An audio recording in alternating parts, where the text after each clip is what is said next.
Time at 10 a.m. Venue, Ogbogu Model Secondary School, Ogbogu Community. Side, BOT Chairman. The Obagi Oilfield Host Communities Development Trust, in conjunction with our sponsors, Sept Law, Total Energy EP Nigeria, NNPC, JV, warmly invite stakeholders and members of the public to the Grand Commissioning and Flag Off of Project. Project for commissioning, Ama Community Bottling Company, bottled water, a more than 2-story 18-classroom block building at Ogbogu Community, Ogbogu Ultra Modern Cottage Hospital, renovated and furnished at Kabuka Primary School, South and North, Ogbogu Community Ultra Modern Civic Center, Erima Community Cooking Gas Plan, commissioning and inspection of Obobru Internal Road, project for flag off, foundation laying of Obagi Community Preform Factory, foundation laying of Ogbogu PVC Factory, foundation laying of Obite Community Furniture Company. Chairman of the occasion, Senator Benson Agadaga, Chairman Senate Committee on Host Communities. Mother of the Day, Her Excellency Professor Ngazima Odu, Deputy Governor of River State. Special guest of honor, Mr. Matthew Boya, Managing Director, Chief Executive, Total Energies Upstream Companies in Nigeria. Right Honorable Dunamine Deko, Chairman House Committee on Host Communities, and Dr. Chuku Shedrack Ogbogu, Executive Chairman, Ogbegbeman Doni Local Government Council. Guest of honor, Captain John Toniara, Executive Commissioner, Health, Safety, Environment and Community, NUPRC. Chief Host, High Chief DK Hobson DK, BOT Chairman, Obagi HCDT. Date, Wednesday, 24th September 2025. Time at 10 a.m. Venue, Ogbogu Model Secondary School, Ogbogu Community. Side, BOT Chairman. Talk radio. I listen to a lot of talk radio. 95.1 FM. Whether it's happening in Port Harcourt, South South, Nigeria, or around the world, we've got you covered. On air, online, delivering balanced news and unbiased analysis. Today, 95.1 FM. Today, 95.1 FM. Port Harcourt. News update.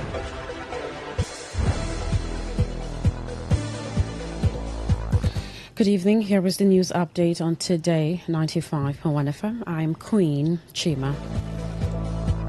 Vice President Kashim Shettima has departed Abuja for the 80th session of the United Nations General Assembly.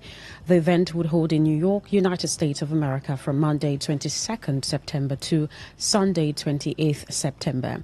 The Senior Special Assistant to the President on Media and Communications of Office of the Vice President, Stanley Nkwocha, disclosed this in a statement today. Representing President Bola Tinubu at the global event, Shettima will deliver Nigeria's national statement and join other dignitaries at the UN high-level general debate, among other side events. He will also announce Nigeria's new nationally determined contributions, NDCs, and under the Paris Agreement at this year's UN Special Event on Climate. Nkwocha said the Vice President will attend a special event on climate for heads of state and government to be hosted by the UN Secretary General Antonio Guterres on Wednesday. The presidency has assured that President Bola Tinubu represents all Nigerians, not only his political supporters. This was revealed by Special Advisor to President Tinubu on Media and Public Communications, Sunday Diary, making reference to his recent meetings in northern Nigeria. Diary's statement follows the president's recent visit to Kaduna, where he met political figures from different parties. On Friday, Tinubu was in Kaduna for the wedding of Nasiruddin, son of former Zamfara State Governor and current Senator representing Zamfara West, Abdul Aziz Yari. The president also paid a courtesy visit to Aisha, the widow of the late former president of Nigeria, Muhammadu Buhari, at the family residence in Kaduna. In a statement released by Diary, he described the trip as a resounding political validation that broke what he called long-standing myth about the North's attitude to Tinubu. Socio-Economic Rights and Accountability Project SERAP and Amnesty International Nigeria have asked President Bola Tinubu to order the withdrawal of criminal charges filed against activist Omoyele Sowore, as well as the social media platforms X, formerly Twitter, and Facebook over alleged anti-Tinubu posts. The groups, in a joint letter dated September 20, 2025, and signed by SERAP Deputy Director Kolowale Oluwadare and Amnesty International Nigerian Director Issa Sanusi, also urged Tinubu to stop the Department of State Services, DSS, and other security agencies from misusing judicial processes to silence dissent. They further called on the president to direct Attorney General of the Federation, Lateef Fagbemi, to propose an anti-slap law before the National Assembly to prevent the use of lawsuits to stifle public criticism. According to the groups, 2 of the counts against Shore were brought under the Cybercrimes Amendment Act 2024, while 3 others, criminal defamation causing public fear and disturbance, were filed under the Criminal Code Act. The charges lodged at the Federal High Court in Abuja on September 16 followed Shore's alleged refusal to delete posts critical of Tinubu. They warned that slap and criminal defamation lawsuits are neither necessary nor proportionate and create a chilling effect that discourages free expression. A former president, Goodluck Jonathan, says electoral manipulation remains one of the biggest threats in Africa. Jonathan stated this at the 2025 Goodluck Jonathan Foundation Democracy Dialogue in Accra, Ghana. According to him, when democracy fails to meet people's expectations, it can breed desperation and pave the way for authoritarianism. He further stated that leaders must embrace democracy that secures a better future for children and ensures their voices are heard. The National Youth Council of Nigeria, NYCN, is set to elect a new president. From Saturday through Monday, September 22, 2025, Nigerian youth across the 36 states of the Federation and the Federal Capital Territory, Abuja, will elect a new president and members of the National Executive Committee of the Council. In line with the NYCN Constitution, while some members of the National Executive Committee are seeking re-election, others from various state executive councils are also vying for national positions. The incumbent president, Sokubo Sarigbe, who is seeking a second 4-year term, will contest against other presidential aspirants during the National Elective Congress scheduled to hold in Yenagoa, the Bayelsa state capital. According to the electoral guidelines, each state chapter will be represented by 7 delegates, 5 males and 2 females, with 2 delegates from voluntary youth organizations in each state, 1 male, 1 female. Those vying for the office of the president include Umar Lau from Bauchi State, Mukhtar Akosile from Kwara State, Usman Muhammad, Ismaila Ibrahim, Uzoma Ekanyamu, and Uluwafemi Olawande, among others. And on the foreign scene, Britain, Australia and Canada today recognized the Palestinian state in a transformative shift in decades of Western foreign policy, triggering swift Israeli anger. Britain and Canada became the first G7 countries to take this step, with France and other nations expected to follow at the annual UN General Assembly, which opens tomorrow in New York. Israel has come under huge international pressure over the war in Gaza, triggered almost 2 years ago by the October 7, 2023 Hamas attack. It is a breaking point moment for Palestinians and their decades-long ambitions for statehood, with the most powerful Western nations having long argued it should only come as part of a negotiated peace deal with Israel. But the move puts those countries at odds with the United States and Israel, with Israeli Prime Minister Benjamin Netanyahu reacting angrily and vowing to oppose it at the UN talks. A growing number of longtime allies have shifted positions as Israel has intensified its Gaza offensive, vowing to eliminate the Hamas Palestinians militants. And that was the news update on Today 95.1 FM. Thank you so much for listening. I am Queen Chima. Good evening.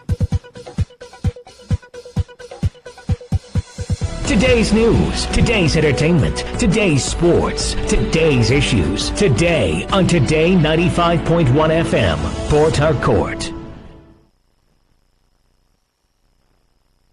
Sure you know say the Nigerian Ministry of Education don't announce new national curriculum for primary and secondary school students. Now on September 3, 2025, the Minister of Education, Dr. Maruf Tunji Alausa, announced this review where the aim not to reduce subject overload for the students them. According to this new curriculum, pupils from primary 1 to 3 go now take minimum of 9 and maximum of 10 subjects. Primary 4 to 6 go study 11 to 13 subjects. JS 1 to 3 go take 12 to 14 subjects, while senior secondary students go retain 8 to 9 subjects, with major focus on 5 core areas wey be humanities, sciences, business, 1 trade subject, and 1 compulsory general subject. Also, students must to offer one of the 3 major Nigerian languages, Hausa, Igbo, and Yoruba. Non-technical schools go also reduce the trade subjects where them they offer to just 6 practical areas. Them include solar installation and maintenance, fashion design and garment making, livestock farming, beauty and cosmetology,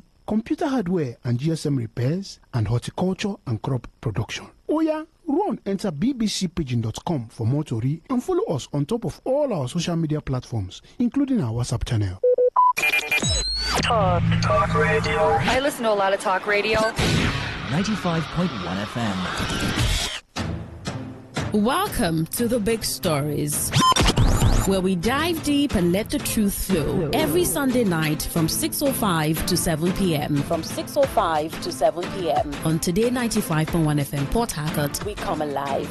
Is it not the issue of them being principled? You're taking me to somewhere that's not my strength. Do you think that our security agencies need to do more? Do you think they need to do better in cases like this? As they continue to remain silent, I think to me that speaks a lot. It seems like you people are doing your thing. Make me do my thing. Nigeria has developed that kind of technology that can reprint this thing outside the federal government. With journalists dissecting what's being told, tuning for insights that you can trust. Are we building monuments? I ask this question. I've been asking because I am a taxpayer in university. So many government facilities, so many projects that were built and commissioned that are under lock and key, and it's terrible. So grab your seat and lend us your ear for great analysis. The Big Stories awaits. Don't be late. Every Sunday evening from 6:05 to 7 p.m.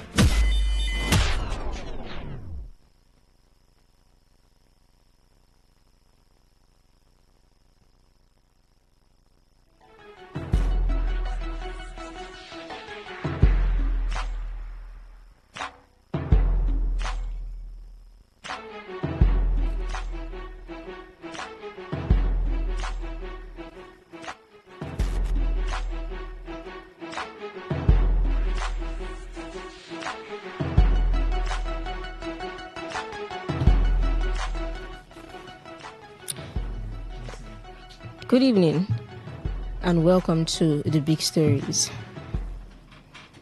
The Big Stories is a program on your premium talk radio station Today 95.1 FM, where we discuss stories that made headline in the past 7 days. My name is Ifunanya Obemi Ndukwe, and I'll be your host for today. Today I have interesting people with me, a very full house.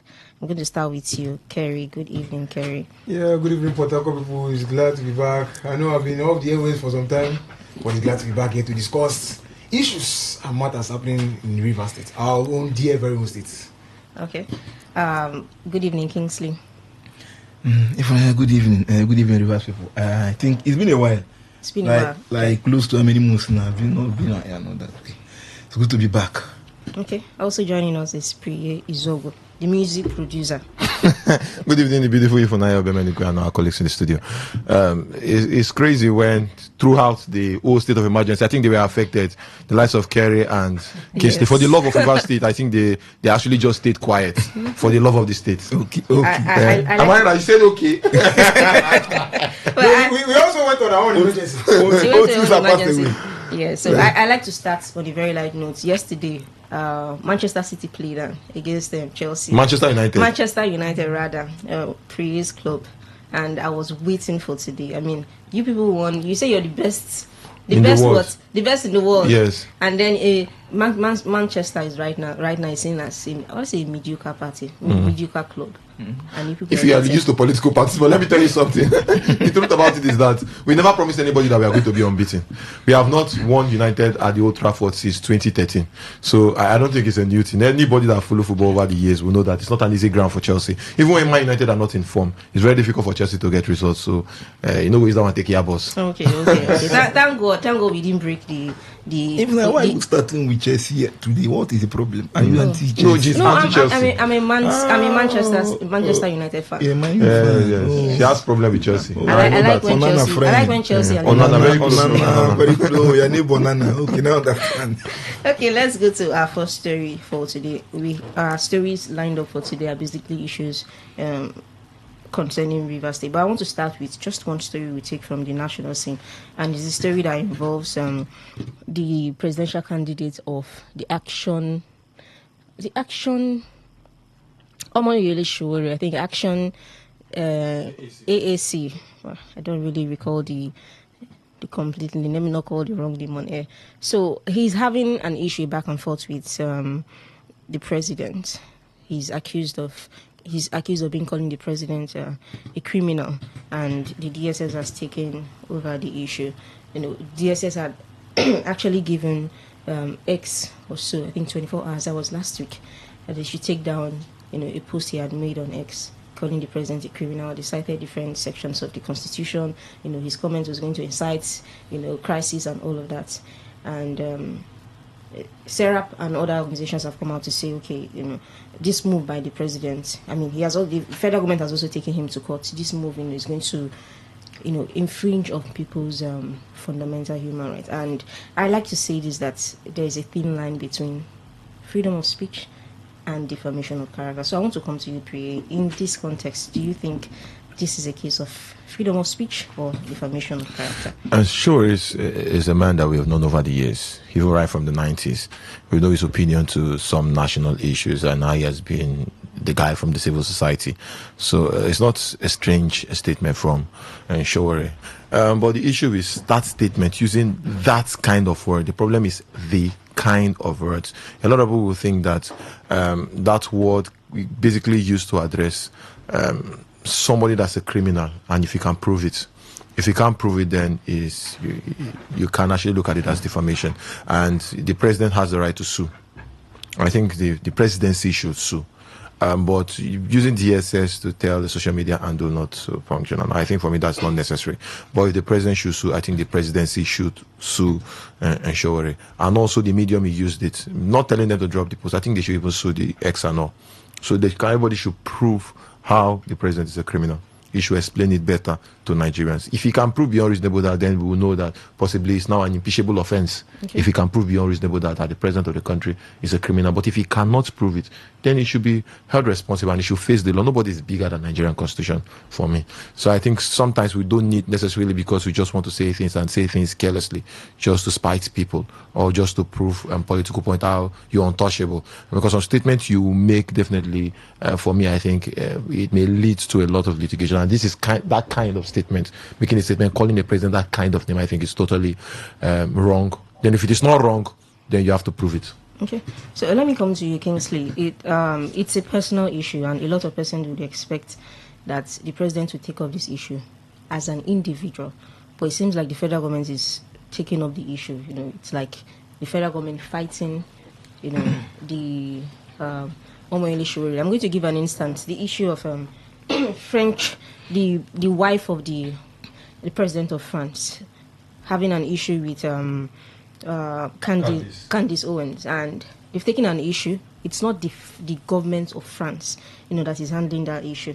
It's basically the wife of the president that's taking that as an independent issue, a personal issue. You think the president should be fighting this using, state resources, or he should just go ahead, and handle this issue as a personal issue with Omoyele? For me, it's a very simple issue to look at. It's a federal issue, and why did I say so?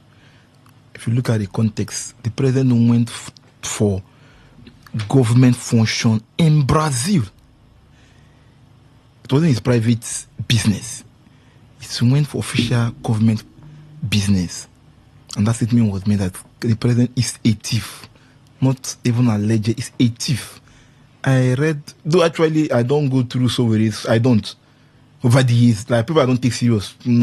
So that one of those persons, if you lie right heaven and earth, I can't take them serious. But it's quite unfortunate it has gotten to that level where I don't take serious, just that we are discussing it now, because this one man, since I've known him, nobody in Nigeria knows anything. He's the only intelligent person in Nigeria. He's the only person that can solve Nigerian problem. And so for me, I also don't want to behave like him using some certain word, but I think allegedly, Showore is not mentally sound for me. It's not mentally sound. That's my opinion.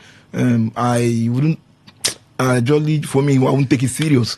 I won't take Showore serious. But on that issue, it's a federal case because the president was on national assignment to Brazil, and that statement was made. I think I will support what he's saying now, because Candace was actually talking about the office of the first lady. The first lady doesn't have an office. Yes. There's no office of the first lady.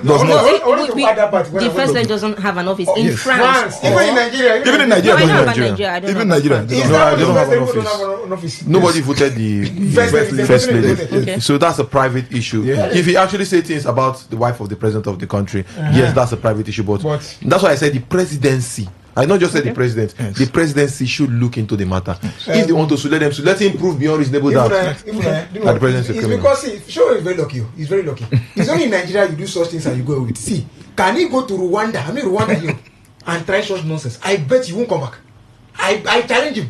He will never in his lifetime try nonsense in Rwanda. Rwanda is not a good democracy now. It's not a democracy. It's not a democracy that will model ourselves over. See, do you know what Let him say. You can say the United States. United States, they actually say things about the president that way. Okay, fine, but hold on. You call the president a thief, a criminal. Like do you have the evidence to prove? Like, do you know what? It's that means you are desecrating the office himself. No respect. What is wrong with us? You just open your mouth and talk anyhow. Can you prove it? There should have asked you to prove. Can you prove anything? No, we should stop tomorrow he will have solidarity. People will come out on the roads. Follow, the DSS have because the DSS is an institution of government who regulates. Even before the president, the one of the IG. And IG is a criminal, if you go and so for me, it's not somebody I don't go to his school. So you think the president shouldn't bother himself? For me, if I'm not don't bother. I think he should prove it.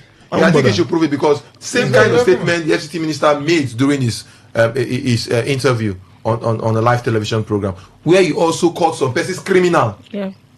He called some persons criminal on national TV. He called some persons killer. No, criminals. That's even an understatement. He called some persons killers. So for me, I think people should not make statements that they cannot prove. If you cannot prove, people should file legal actions against them. Yes, if you make any statement that cannot prove, you should file an action against you, and you should pay the price. Let's not dwell on Shore's. We have so many issues. Yes, please. Let on to the next issue, please. We have so many issues on River State, but just briefly, I want to come to you, Kerry, on the issue. Last week, Celeste Nomeya said state governors or state governments are not ripe to have state police, and his reason is that they are going to use it as a tool. You don't need to learn this. See, I agree with him. See, a good example is River State. River State is a good example. This the issue that happens between father and son. Let me give you a good example. Do you know during the former local government election that they did, that was nullified by the court? You know they used OSPAC and co. Are we not aware? Yes. We are not aware that the police is there. The police said I'm not doing. Yes. Imagine if we have state police. Do you think this issue would have been a little? There would have been a lot of fracas. The state governor will use his police and then let's go. That's the issue. So that's why I said I see in Nigeria, this is our country. There is no how they want to paint it. We are not yet ripe for it. I think we are ripe for state police. We are totally ripe for state police. They will use it and No. We are ripe. Do you know why? Politically, we are not. We are not. See, let me give you the reason why I think I know. See, it's about constitution. Hold on. See, every crime is local. And look, that's why I see like the likes of Oswald and Co have been able to tame down some crimes. Like in my area, I can't remember when last. See, police have never drove into my estate before. But let me tell you, my estate is very safe. But look, that's to show you the level of work the local security have done. But if we have like the normal police, think all this must we give the right of appointing the commissioner of police to the hand of the governor? First of all, that's the biggest fear. If the government, just the way the INEC chairman will, the president will I'm coming. Just the way the president will appoint an INEC chairman, and people will say the election may not be free and fair. The governors appoint RISEC chairman, state electoral commission chairman across the 36 states, which is never free and fair. Which will never be free and fair. That's one of the worst idea of election in the world. I think local government election is fraud in Nigeria. I would say it's a very big fraud in Nigeria. So for me, I think if the appointment system is tweaked. What do I mean by this? If possibly it's left to the Police Service Commission to make the appointment, then that means the governors, the president, possibly may lobby for somebody from their state to be somebody within their system to be. That's a different ballgame. That means the Service Commission can actually remove the Commissioner of Police, not an individual. I think it will be better.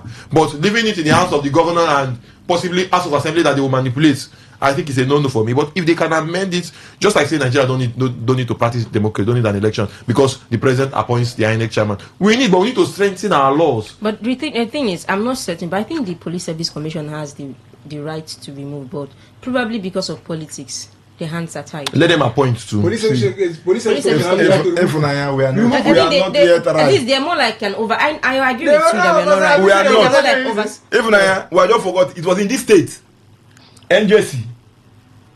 recommended a chief judge. A governor said I will not. And the whole court was shut down for many years. What happened? At level of NJC, Nigerian Bar Association, court was shut down. People were arrested. Court everywhere said fool. So in this state, we have forgotten. See, the governors are more tyrant than the president. In as long as this country is concerned, that's why when people say, I say, go and check your local elections. INEC conducts the best election as long as Nigeria is concerned. That's state electoral commissions. There's no election there now. So when we say we are not yet ready for, it's not. But I think we are not ready. We can actually. Let's manage the power as we are managing from up there. Giving powers to these governors. Oh God Almighty. Hey, see, awaiting what we call awaiting problem. Awaiting problem. Let us not try to look at what happened in Rivers State. Against a good example, and we say we should keep on. So let's go to next theory. I think this is going to usher us into the developments that came up last week, especially the ending the emergency rule in Rivers State. So the sole administrator of Rivers State, the former sole administrator of Rivers State, retired Vice Admiral Ibokete Ivas, has reflected on his 6-month stewardship, saying he was able to restore stability in the state under very challenging conditions. Ibas noted that while significant progress has been made, sustaining peace will require more effort, especially as the August 30 local government elections have now brought democratic governance back to grassroots. So I want to come to you, Priye. Ibas said, he restored stability in the state. I want to know, what was the state of Rivers State and what is the state of Rivers State today? I think to be fair to the sole administrator, he basically just did what they told him to do. And what they told him to do was nothing. Just come and do nothing. Because I would say he paid salaries, he paid salaries. I think that's all. Because at that particular time, very close to the government, as I'm not talking about other local government area, there were crises in Diop, Court war in Diop, as close as Diop, where it came to actually protect lives and property. But I'm saying there was heavy court war in Diop. At that particular time, we were under the state of emergency. I don't remember seeing any statement. He did not even make any statement. That's from one angle. The other angle, when it comes to development, nothing basically happened. All the projects that were shut down. The ring road, legacy projects like ring road and all. Okay, the one they told you to do, the State House of Assembly, he did not finish it for you to hand over it. But that's not his fault. That's in the hands of the construction company. Did he put pressure for him to actually deliver on that mandate? That's the question. Yes, I visited once, I think a couple of times. He visited the assembly, just the way he visited some guy farm too. He visited some of these projects. But he did a lot of visitations. So. Yes, he did I'm a just lot. remembering. He has so many visitations. For me, I think basically he did absolute nothing. I mean, nothing. Rivers State were taking 60, 70, 80 years backward. Went back to Stone Age. To be very realistic, like the sole administrator took us 20 steps backward.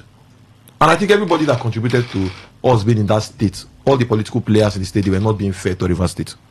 From the side of the governor to the side of the FCT minister to their supporters, they were not fair to Rivers. What do I mean by this? They started the problem, they did not tell us what the problem was.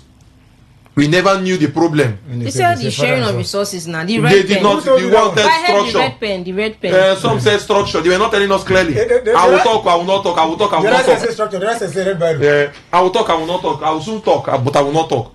At the end of the day, they talk structure. Blah blah blah blah blah blah blah. They did not tell us. They reconciled. They did not tell us the terms of their reconciliation.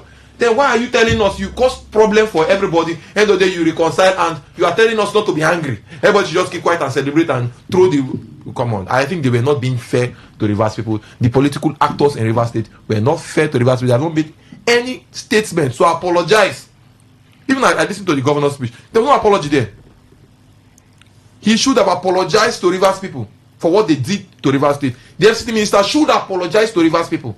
The State House of Assembly should apologize to Rivers people. They owe us an apology for causing a problem. They did not tell us. You want to impeach the governor, you don't give us the terms of the impeachment. You did not tell us anything, but you just caused problem. And Rivers State were taking many months backward. Now, the budget thing. Now, not discussing about the budget. We'll get there. So for me, I think it's just drama. Kingsley, let me come to you. Do you agree with Priye that the sole administrator achieved nothing? Nobody achieves nothing. That's my principle. Nobody achieves nothing. Rather, will you say it's a pass mark? Even the man who fails in his school scored 1 over 100. Okay, over 100. Suppose over 100. Can you give him a score over 100? Now, if I want to give him a score, I probably will give him maybe 55, 60. Yes. Wow, that's a credit. Yes, no, it's a pass mark. That's a credit. Yes, yes. Salaries, suppose someone we are getting their salaries. The money was being paid. It's not from his pocket now. No, the government was releasing somebody can funds. still decide to seize that. We have seen before now where caretakers come into local government councils and live with the money, don't pay salaries. We have seen that it happened in this state. I've been in this state, so many things has happened. So if you say he paid, how about those that were protesting in government houses, his aides? We couldn't. Yeah, that's why he scored 0. That's why I scored him low. You understand? No. That's why I said I can score him 50, 55 in some area. In the area of governing the states. There are places I think if you have done better. Okay. For me, issue of security, coming from a security background, for me would have raised issue of security. Yes, but he tried his possible best. He tried. That's the level. Why I will not put much on him, like I've said. One, they are coming to a terrain you don't know. You are careful not to match so many persons because it's not your state.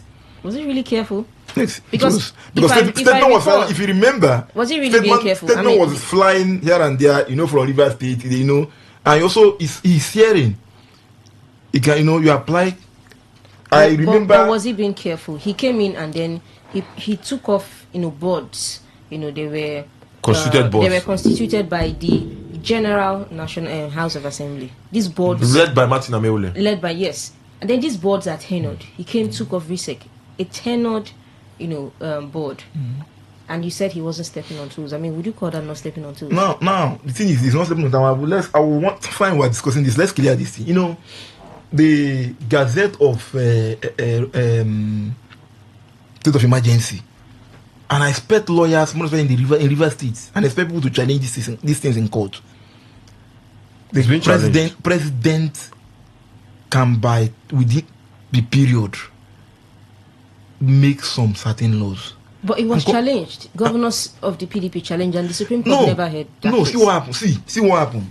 The governors went to challenge the power of the president in declaring state of emergency, which is not lawful.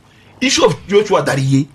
Not declaring state of emergency, removing an elected governor. See, the issue of Joshua Dariye in 2004, 5, 6, thereabout, with Obasanjo, Supreme Court ruled. I had that the judgment in my phone. I don't know when my phone had issues. I lost that thing. Supreme Court said you cannot, because the governor who is affected is not part of the suit.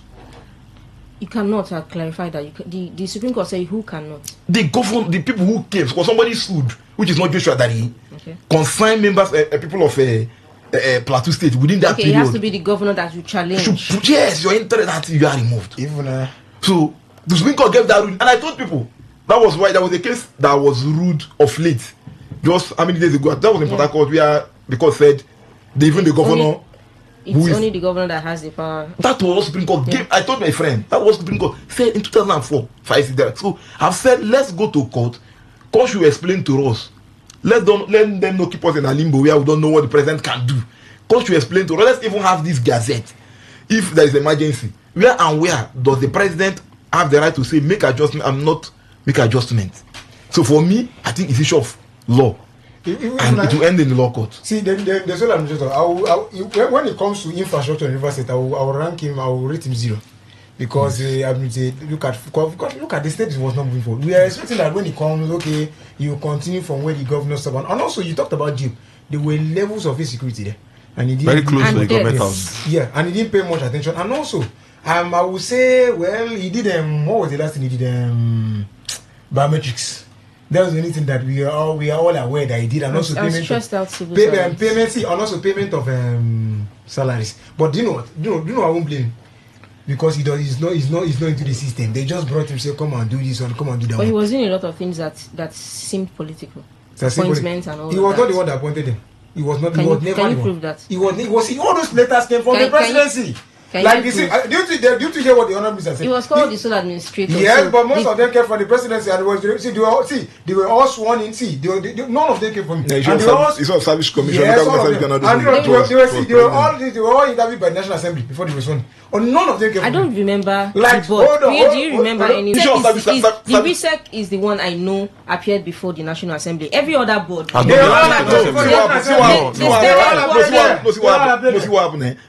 Remember, the day the president had joint section National Assembly, it presented reverse matter first, issue of local government service commission, civil service commission. I know it brought about 4. Even you bet. It was about 4. But some of these agencies do not fall under these ones you just listed. For instance, Rama does not fall under UBEC, does not fall under. I don't know. Does it fall under Rivers State Civil Service Commission? I doubt. But the sole administrator, does he have the power to do that? That's what does he have the power to make all these appointments? Does he have the power? That's what we're saying. Let's challenge this in court. The issue is there was already a board. There were people who were working. If you came to but hold on, when he came, why didn't you just continue with the structure you met? That was one part of the first thing. He notified all those boards and parastatals. He notified all of them. That was the first thing. But what we should ask, does he have the power? Does he have the power to do it? That's what I was saying. Let's go to court so that we understand the power of the president. But is it the president doing it? Yes, and that is it the president, because the president said before he does anything, they must be subject to ratification from him or the National Assembly. You ask yourself again. One of the criteria of ending the state of emergency Rivers State was the issue of the budget, as the president signed the budget. We're going to come to that. So a lot of drama. There's a lot of illegality in the process. None of us are aware. We can't say none of us are aware because anything that the president does must be in the news. When they came, they said his father and son. They don't say everybody. They don't say, but you know what? They have all given them a brand new 2025 model castle. Our honorables. Who gave them? I don't know. The House of Assembly. We don't know them, but they have them 2025 model castle back there, and they are not saying that. Packed where? In their houses. Yeah. Okay. No, they are not saying anything. Yes. They have so who gave them? We don't know. They said the sole administrator before he left. Was he the one that bought the cars? Okay. With whose money did he buy the cars? And they are not saying anything. They are all giving, but they are eating. Can you imagine? They come and like you said, they all apology. The minister to the House of Assembly, all of them. They all reverse an apology. Well, let's go to our next story, which is the president calling off the state of emergency in Rivers State. I'm just going to go to something else the president said after he called off the state of emergency. He said, the president reminded state governors and houses of assembly across the country of the constitutional provisions empowering the federal government to declare a state of emergency where public order and safety are under threat. Okay. President Tinubu, in a speech, said the provision was an inbuilt constitutional tool designed to restore peace, order, and security in extraordinary circumstances. I mean, we all know it's in the Constitution. The president has a right, has the right to declare state of emergency. But the issue under contention is his removing an elected governor, chairman, anybody. Okay, let's go to other story now. Let's look at that particular story. Yes, you made mention about some persons are saying, especially the last paragraph of the president was talking about governors. I know he has no right to tell the governors to do in a federal system. It is very clear. So our position is now, clear. A lot of persons feel it's more like a threat. Like an appointee. It's more like a threat to the governors. More like if you do like this, you do like this. Yeah. It sounds like a threat. The president has no right, just the way the governors should have no right over the local government chairman. Just the way they do now and pick people to be local government chairman. They have no right to tell the local government chairman what to do. Just the way the president will have no right to control state governors. That's why once that is done, we are in a unitary system. We need to practice true federalism. In a federal system, there's no right to do it. We don't need to test anything. The federal system of government is clear. Yes. The former governor, yes, we can suspended elected local government chairman. And nobody said anything. Now it's happening. No. They went to court and they won that case. No. 2015 APC. I mean, they got yes on weekend as a governor suspended someone on CK. And some other local government chairman, he suspended them. Okay. Suspended them as local government chairman. He suspended them. Okay, I recall. Yes. He also suspended local government chairman immediately after the 2015 general election. And that case went to court. That case went to court, and In fact, they got victory, but the victory was the victory came in after the Supreme Court. So that's not about tenure. The victory came after the Supreme Court had ruled. So I think from what I heard, the appeal court was waiting for the Supreme Court judgment to come to know how, there are certain times you just give judgment and nothing follows. So the judgment didn't come on time, where the court would have just said continue from where you stopped. Unfortunately, the Supreme Court wasted time and the appeal court just couldn't wait and then gave a judgment. They won the case, but there was no I think it was basically for their reputation at the end of the day. That was what they gained. So I'm coming out to reactions after to the calling off of the state of emergency, and one of the reactions is from the 2023 governorship candidate of the APC, Tonyuko, when he said the governor is coming back without powers. Some persons are saying, the governor has come back and feels he's surrounded by enemies. Enemies, I would say, alleged or supposed enemies. Appointees, let's start with the local government chairman, supposed enemies, because a lot of persons question the peace process.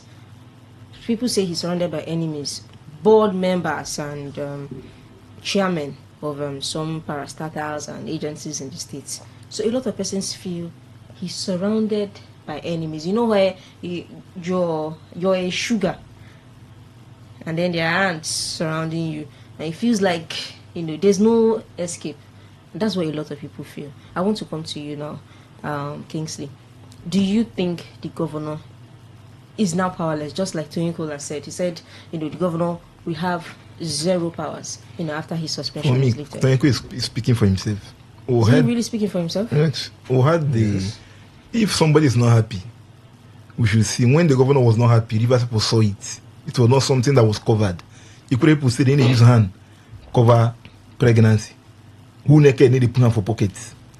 So, if the governor is angry, we had the governor broadcast. He addressed Rivers people. So, if he's angry with some certain things, he should make. We saw the governor went to see the president. Came back and I said, no, he's not saying the governor is in anger. He's saying the governor is returning with zero powers. If the governor is returning with zero powers, the governor should tell Rivers people. He met the president. But he couldn't tell us what the problem was. Is he going to tell us now? But we saw the governor went to a certain issue for peace part or something at Abuja, came back with a point agenda and said, I won't do. Don't force me. He saw that. He looked at it and said, look, my part in this thing is not going to be okay, so I'm not going to do it. So he's a man enough to say, no, I won't take this one. So for him to come back, looking at the whole system, and he's happy, even called somebody, and somebody was angry, where he called EMWK, the leader of Rivers people and all that. Rivers PDP and party. So if the governor has looked at everything that has happened, he was not in heaven. He was here in Rivers State. He was here in the country. He saw the process and everything, and he agreed to come back. That means he's okay with it. He has the right to resign. Even while at home, look, okay, I'm done with this thing. I can't come back to this system because I think those within the card I'm seeing here are not my people, they're my enemies. The governor has the right. It's not on that threat. Just put a pen to paper. I'm going back. I'm going to the house. But because he had looked at the system, he's okay. He's okay. He who has the should know. Don't you think it's too early to assume he's okay? If it's not okay, we will know. See, as time goes on, we know. People should stop making issues out of nothing. The governor has come back, and things are starting to move on. If you stop, see, these are the same people that way. This statement was made before the governor. Since you allow the governor is not a baby. You see, when this thing started, we're not there. They should stop bringing up issues. These were the same people that were calling on TV station interpreting judgment about judgment. When the Supreme Court finally came to them, they ran away. They didn't follow the governor to anywhere. Now the governor have gone, he is back, and he has said this and this is what I want. They should allow him. These are the same people that push him to the situation he found himself before. They are the troublemakers of the state. But Toyoko was never on the path of the governor. He was fighting his own battle. Fine, as I said that this is fine, but now he has come. See, the governor should not listen to all these people. Governor, don't listen to them. Do your work. When you went there, you are the one that choose to accept to any peace process or anything. Nobody can do you now. You went on your own. So if you want to go, don't listen to this. They are part of the problem. See, before we had people interpreting judgment upon judgment. Now, today, you cannot see them. You cannot see any of them again. They are not here. None of them. So we shall let the governor do his own thing. Okay, let me come to you. Reaction also from the PDP. the Deputy National Legal Advisor of the People's Democratic Party, Okechukwu Osoha, has urged Rivers State Governor Simeon Ifubara to stay loyal to the party as he resumes office after the end of the 6-month emergency rule. I mean, I read this story and I don't know, something came to my mind, the audacity. You think the PDP fought enough? Doesn't make any sense. The statement from the PDP. PDP don't know what they are saying. They're calling for him to be loyal to the party. You think the PDP has the right they to don't know what they're loyalty? saying. The PDP actually did not know what they're saying. I think, first of all, they left the governor in the dark. The PDP Governors Forum, how many times did they make statements? They left the governor alone to fight his battle. There was a point in time it was more like the PDP leaders did not even care on how the governor survived. That's on one angle. So they don't have any right. They don't have any right to tell him how to place his loyalty or who to be loyal to. He can decide to defect to Abga if he chooses. Yes. The PDP has no right to advise the governor because they left him. It was very clear. The governor was alone in this battle. That's why when some of the leaders today are even coming up to, they also left the governor.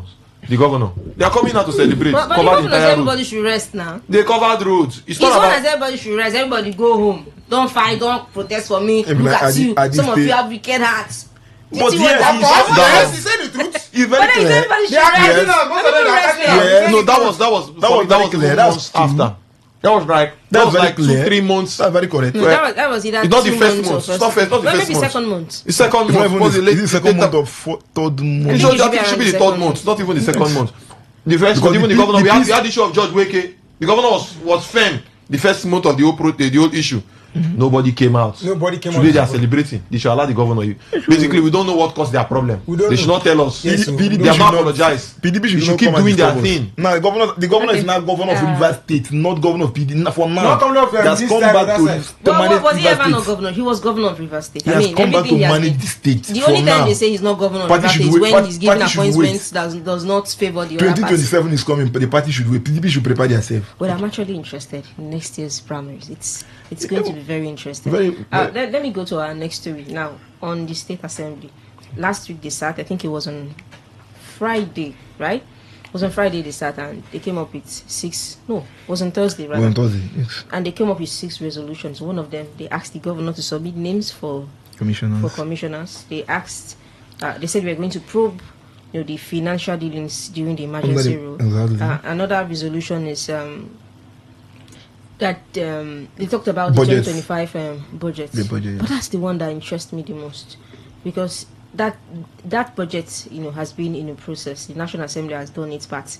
It's just remaining for the president to sign it. So I got confused when I saw that part, when you're saying the governor should start preparing the budget for the remaining part of the year. And then the question is, how about the budget, the one that is on the table of the president?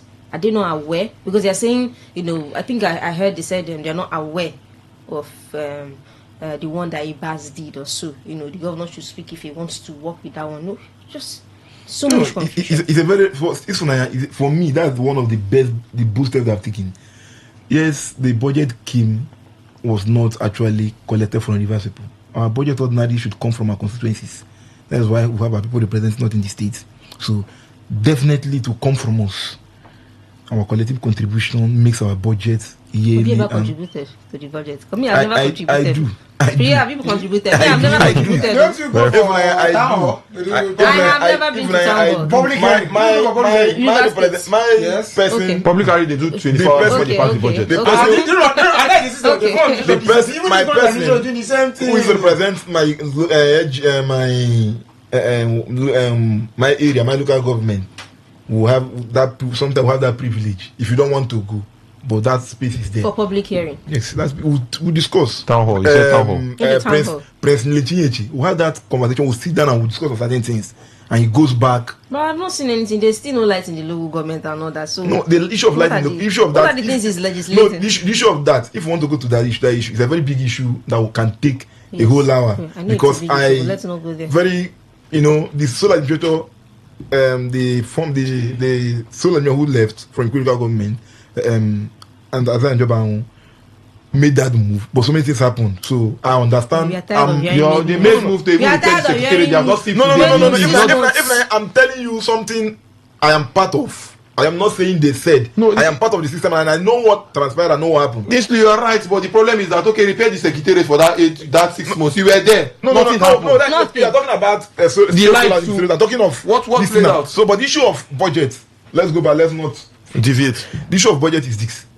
That is a collective thing for Rivers people. Maybe the budget, from what they have seen, actually, some of us didn't have the opportunity to see that budget. We saw some part of it. It was not complete for us to see, but from then, what they've seen there did not carry Rivers people. So for me, the space that was given, if the governor choose to work with that one, fine. It's there before the president. We will need a reverse budget. The president will not pass the budget for the governor. It's no longer emergency rule. He was trying to do that. It's no longer emergency rule now because it's a democratic system. What made you not to sign it since? What was his excuse? It's not. I'm not disposable for the governor. Bayo will do that. For the president. For the president. So, for me, it's a very good one. If the governor chooses to work with that one, fine. But for me, present fresh budget for us. The assembly should quickly. I think they supported the system. They supported the whole idea of the emergency rule. They all accepted it. The House of Assembly of Rivers State. So I think they should accept the budget of the National Assembly. They did a very good. They even commended them. So I don't think it's quite funny. People you commended that they did a great job. They have committee and all. Which kind of budget are they trying to bring? No, I'm coming. It's already 3 months. It's already 3 months to the so for me, I think the National Assembly told them. I'm speaking because with what they said. The president did very well to curb the crisis, and the sole administrator did very well too. So in the whole process, prepare a budget for the states. They prepared a very nice budget. According to them, I don't think they need to waste taxpayers' money. We have already wasted a lot of money. We have had 3 budgets, 2 budgets in space of how many months? We want to have the 3rd budget. No, let me come to you, Kerry. Let me come to you. So we'll go to our last story. The Minister of the FCT last week in one of his interviews, I think that was on Thursday. He said he's not going. He said a lot of things, but one of the things he said is he's not going to be. He won't be the one to intervene. In the appointment of commissioners. Let me tell you something. He will not pick commissioners for the government. Let me tell you something. You think that is possible? I don't know. I don't know whether he has been intervening. He has been whether he has been intervening in anything before. I don't know. I've not been with them. When they have been having their father and son, I was not. Are you sure? Tell me. I don't know. How will I be sure? When they are making their food, before when they started, it was them. They were saying Moga before, and now they are saying father and son. Now they have reconciled. No, we are saying intervening because truthfully, when we look at the structures at the local government level, even if he denies it, even if he said he went at 1 a.m. to meet the which is a strategy. He might just so that people will say, okay, now me come. Even if he went 1 a.m., truthfully, can you pick one person, or let me not say one, let me say 3 persons, they have been in the governor's team during the crisis that was elected as chairman? Yes. If the FCT minister wasn't really intervening or interfering or making decisions, can you give me 3 persons with what he said? Because he said the local government. It was a collective decision. Yes, it was. They discussed. He went 1 a.m. Fine. That's hold on. You said something. You said you went to the governor's house and they now said this and this and this and this. That means they had an agreement. That means the both of them sat down and say these are the people that are supposed to be here, because you know what, the same FCC minister have been saying these guys work for you to become a governor. So you don't need to repay them like this. So I think maybe they have sort of. So are we saying those that supported the governor, they didn't support him in the process of him becoming, aside those that later joined? They both of them they have done their mathematics and they have done their meetings. So they just sit back and watch what to play. And because say the former governor said he went to his house and they agreed this. Let us just sit back and see what they do. It's not for us to say this, because I think we are part of the problem. We'll take it or leave it. Because now we are preempting. We are not preempting. We are preempting because they vote on this. We are trying to provide solutions to the state government. Okay, see today, do you know the discourse of the issue? And today they are driving 2025 new cars. I don't even have one. I don't even have 2021 cars. We are not part of the issue. I am not a part of the issue. No, I don't think I'm part of the issue. I am not a part of the issue. Ify, to be very, very honest, let's be honest here. If you look at the people that made the commissioners list, so the local government list, it's clear that it's more of loyalists to the FCT minister. From the local government of the FCT minister, he resigned as a commissioner. Under the Siminalayi government, the crisis started. He's a loyalist to the FCT minister. Correct. You can move to basically almost all the local government area. Correct. The known names there, majority of the local government area. I think all basically, with other stakeholders input, basically all.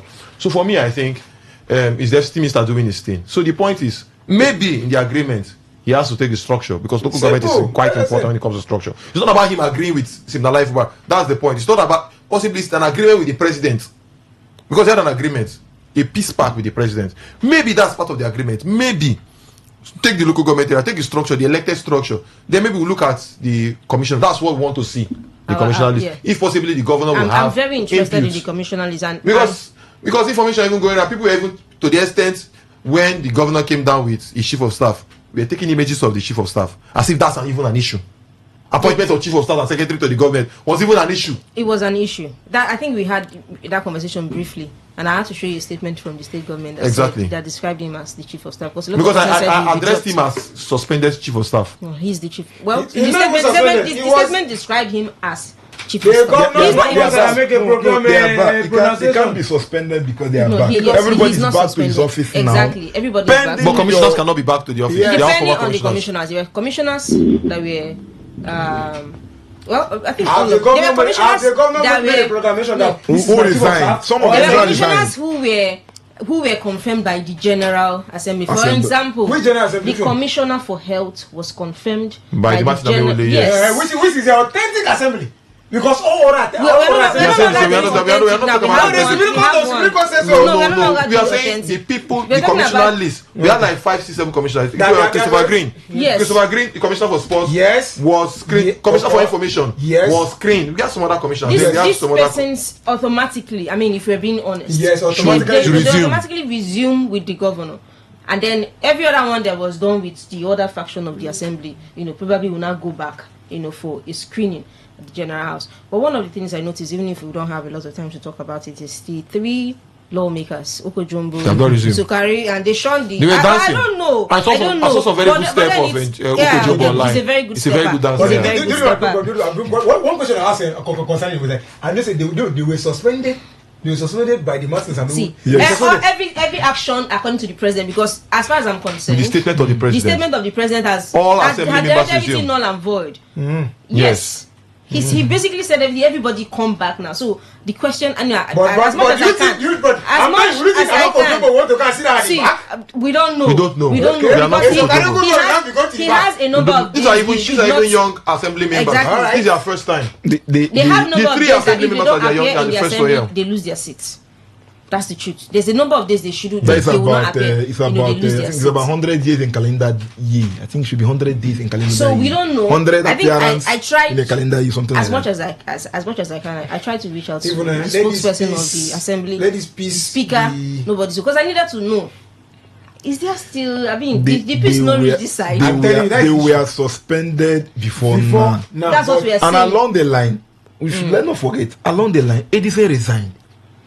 What you are saying, Edison is not part of this. I'm coming. Edison resigned to become the chief of staff. So, for me, let's come back to status quo. Is it not? Yes, that's what I'm saying. This set of people has won the matter. Come back. Now they are back. You that is suspended. Yes, we can't go back. Before the president suspend the house, they will see the authentic. If you don't do that, that means we are taking away. You know what I'm saying? A lot of things have been dismantled during the process, the boards and everything. And the president said all members. Can the members of the board come back? Reference. If they are all saying we are abiding by the directive of the president, all members of the assembly are hereby suspended. All members of the assembly, should resume duty. Not some members. Before the president suspended the House of Assembly, he suspended the no matter who defined all members of the assembly? They are not the authentic.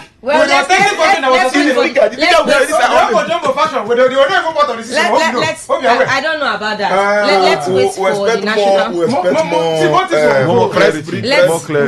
We hope this. Let's wait for the assembly. Peace indeed. Let's wait for the assembly to address that issue. Like I said, as much as we could, we tried to reach out for them to clarify if probably the peace no reach that side. So we want to know what's going on. But just final story, although we're not going to discuss on it, it's the River State Entrepreneur and Investors Forum. The president of the organization, Ibifi Bobana, is saying supporters of political parties, of political leaders, they are part of the issues. Of course. Statements They are and the all. issues. And then he said the governor.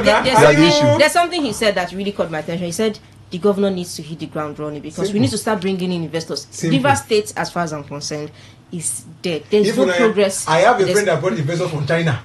Because of the state of immunity, I think I know the person, but we'll talk with him. I think I know the person. I think I know the person. I think I know the person. Because I was supposed to go to China with them. Because I didn't go again. Well, on that note, let's come to wrap on today's edition of the big stories. Well, we are calling on our governor to make the right decisions. He's going to be appointing commissioners. Probably be appointing, and maybe those who were fully, appointed or confirmed by the General Assembly would resume with him. But we are hoping that he's going to make decisions that reflect, the needs of Rivers people. We don't want political appointments this time. We don't want political compensation. We don't want people who don't know their job. A lawyer, handling the agricultural sector and all of that. So we hope that this time around, the governor will get it right and put people he can trust and release funds to ensure that Rivers State moves forward. My name is Ifunaya Obemi Ndukwe, and that brings us to the end of today's edition of the Big Stories.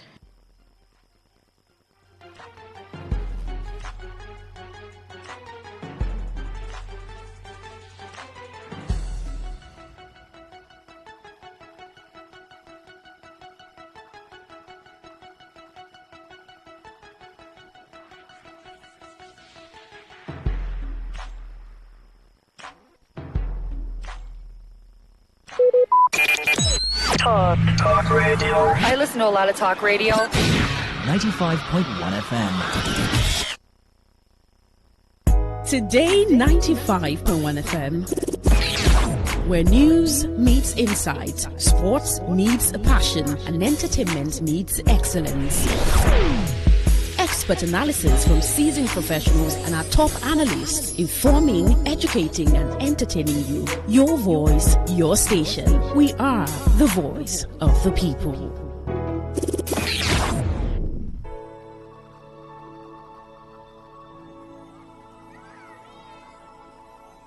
Think about the generations and to say we want to make it a better place for our children and our children's children, so that they know it's a better world for them, and think if they can make it a better place.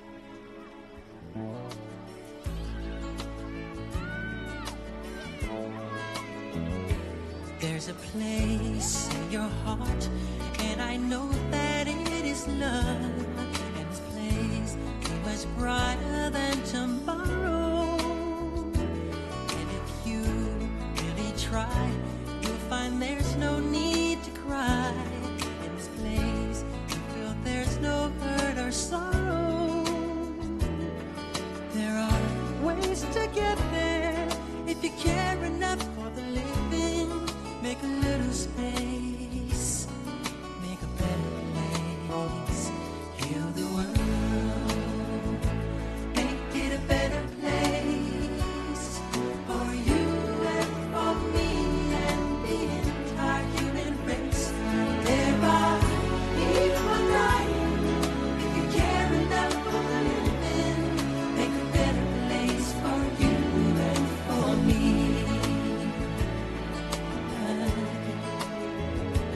If you want to know why, there's a love that cannot lie. Love is strong, it only cares for joyful giving. If we try, we shall see. In this bliss we cannot feel. There are dreams, stop existing and start living. Then it feels that always love's enough for us growing. Make a better world, make a better world. Heal the world. Make it a better place for you and for me and the entire human race. There are people dying.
with a better place. Thank you so much for staying tuned on Today 95.1 FM, Voice of the People. Anytime you hear the song, you know what time it is. It's Doctor in the House o'clock. Well, this is Today 95.1 FM, Voice of the People. My name is Queen Chima. It's a beautiful Sunday evening, September 21st, 2025. Well, it's been a great week. I don't know what your weekend has been. What has your weekend been like? If it's been spectacular, that's great. If you think you haven't really had a good time, I think there's just a few hours before tomorrow, Monday comes knocking on the door, so you can still have a great time tonight. And how can you do that? Well, you can just take out some time to rest. Drop your phone. Drop your phone. You're listening to this program. You are... After this program, you take some time to play good music, or you take some time to read a book, and you just lay your head and rest. Rest is so important. That's how you can make the evening worth the while. It's not always about where you go to or where you do not go to. But that apart, the shift, this evening's program, this evening's bout rather, started with 6 o'clock, the news update. Of course, you just heard from the news department, big stories, and here I am with Doctor in the House. And my name is Queen Chima. On this show every Sunday, we make it a point of duty to ensure that you take out an information that is beneficial to you for your health. So it means that something that is bothering you, something that is that you've heard about or you've never heard anything about it. So if you listen to this show, it means that you're definitely going to take out something. You're learning from the doctor that we have in the studio. Today, I don't have a doctor in the studio, but I was able to do some doctor research for you that I'm going to share with you on the show, and it's very important that you listen. And that's because, there are moments when we ask a lot of questions pertaining our health, and these questions are tied to what you have heard before, what you've heard someone say, or basically what you've heard. You've heard someone talk about it, or but you don't find yourself sticking to it. So how do you go about it exactly to ensure that you stay healthy for yourself? We're going to discuss that. When was the last time you had like a 6-7 hour sleep? 6 to 9 hours of sleep. When was the last time that happened? Can you tell me? You're probably saying, oh, Queen, it's been a while. It has been a while. I slept for 6 hours, 7 hours. I remember one of my friends calling me last year. Was it last year or early this year? And he was sounding really sleepy. And I said, wait, did you get enough sleep last night? And he said, why am I sleeping when I don't have enough money? What am I sleeping for when I do not have enough money? And I said to him, oh, okay, staying awake is going to give you the money. He said, no, I'm not just staying awake. I'm staying awake to work. I said, great. Well, you do know that you also need to be alive to enjoy whatever you have made out of your hustle or your struggle. You need to be alive. So it means that if your body is not intact, if you cannot keep your body together, if your body doesn't feel like it, that all the money that you've made in the world would make any difference. So it just means that, okay, while you've made all the money, other people are going to enjoy the money with you. I understand that there are peculiarities in terms of jobs. Jobs, some jobs keep you awake. There are times that I come here on the night show and I'm here from 9 p.m. to 11 a.m. So I just have like 2, 3, 4, 5, 2, 3, 4, 5, 6, like 5 hours of sleep or even less. And the thing is, when you eat into those early mornings, it's almost difficult to sleep, except you're so exhausted. And then you try to lay your head down to rest. And so you probably sleep for like 3 hours or less. If you're someone who has a routine of waking up twice before morning, then it means that even if you sleep 1, you see yourself getting up at 4, 3, or even 2, say 3 a.m. or 4 a.m., and then you do 1 or 2 things, and then you get back to sleep, and you're waking up 5 or 6. So at the end of the day, you're just getting like 2 hours of sleep or even less, 3 hours of sleep. And the question is, if this continues for a very long time, how do you cope? How does your body respond to it? How? Now, I'm going to tell you a very personal story. This is my story. I hope I can get vulnerable with you. So, last month, I was so stressed. When I say stressed, I mean so stressed, physically and emotionally stressed. And it was so tough that I started doing the night show too. And so I had less sleep. And do you know this thing affected my health, my woman health? And so I had to go to the doctor, and the doctor said, oh, okay, it could be stress. And then we found out that it was stress, and I needed to sleep more. So because I found out that it's important to rest. Now, your body could be new to a particular challenge, a particular routine, rather. So you just happened to you, and you're wondering why. It's stress. You're not getting enough rest. Now, we're just going to look at how important it is to sleep. And these days, we talk about sleep, and we talk about it importantly because there are a number of things that can take away sleep, like your phone. Yes, your phone. Do you have the time of the day where you just drop your phone and pick a book instead? Drop your phone and just look at your ceiling. Yes, look at your ceiling. And when you're looking at your ceiling, you're actually thinking of something. So it's like some sort of meditation, or you're going through something in your head and wondering, or calculating, how do I go about this? What do I do with this or not?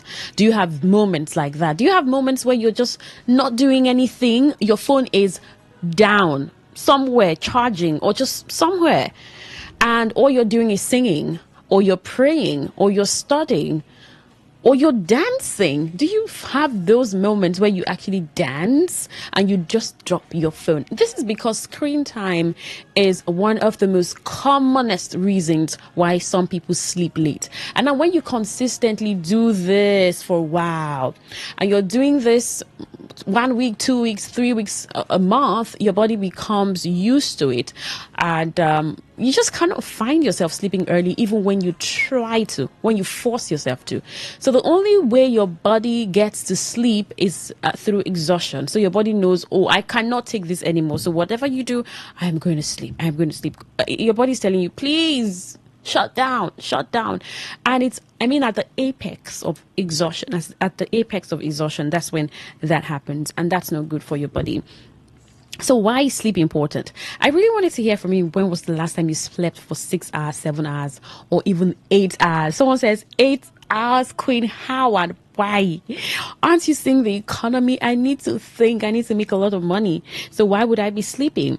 Now, sleep matters because sleep is like your body's reset button. God made this thing now.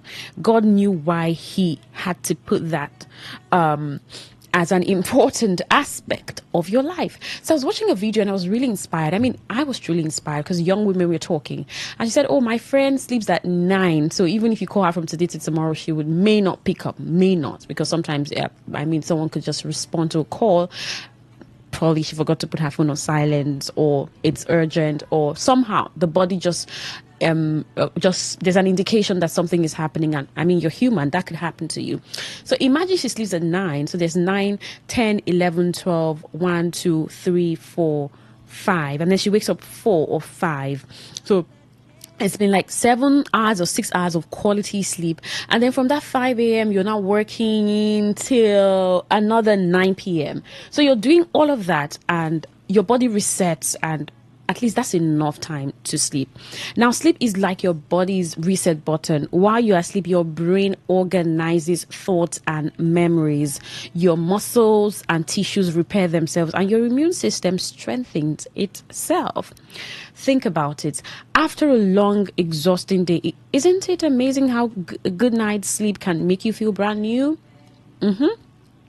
That's because your body has literally been recharging. Without sleep, it's like trying to run your phone on 5% battery. It will keep hanging until it shuts down. Mainly shuts down. So have you also noticed those times that you sleep right? You sleep and you're like, I had 5 hours of sleep. Why am I waking up this exhausted? I'm supposed to be up energized and about my day. So, but you have consistently trained your body to only rest when it's exhausted. I mean, so exhausted that even when you wake up in the morning, you still don't feel like getting out of your bed. It's a struggle. It's like you're literally dragging yourself. But have you also experienced those moments where you sleep and at 4 or 5, your eyes are wide open, you're so energized, you wake up, you take your water, you use the restroom, you get breakfast ready, you run some exercises, you're just so happy. And you're like, oh, why do I feel this rested? And then there are those moments when you wake up and you ask yourself, but I thought I slept. Why do I feel this exhausted? Why? Although there are several levels to stress or certain things that can make you stressed, maybe even mentally more than physically. However, maybe you want to deal with the physical part first. And even for mental stress, sleep is still important. It's really important. Because first, your focus and concentration drops. Now, because if you don't get enough sleep or poor sleep, your focus and concentration drops. You may find yourself forgetting little things or making silly mistakes. So those moments where you just say, I think I need to rest. I think I need to just get a nap.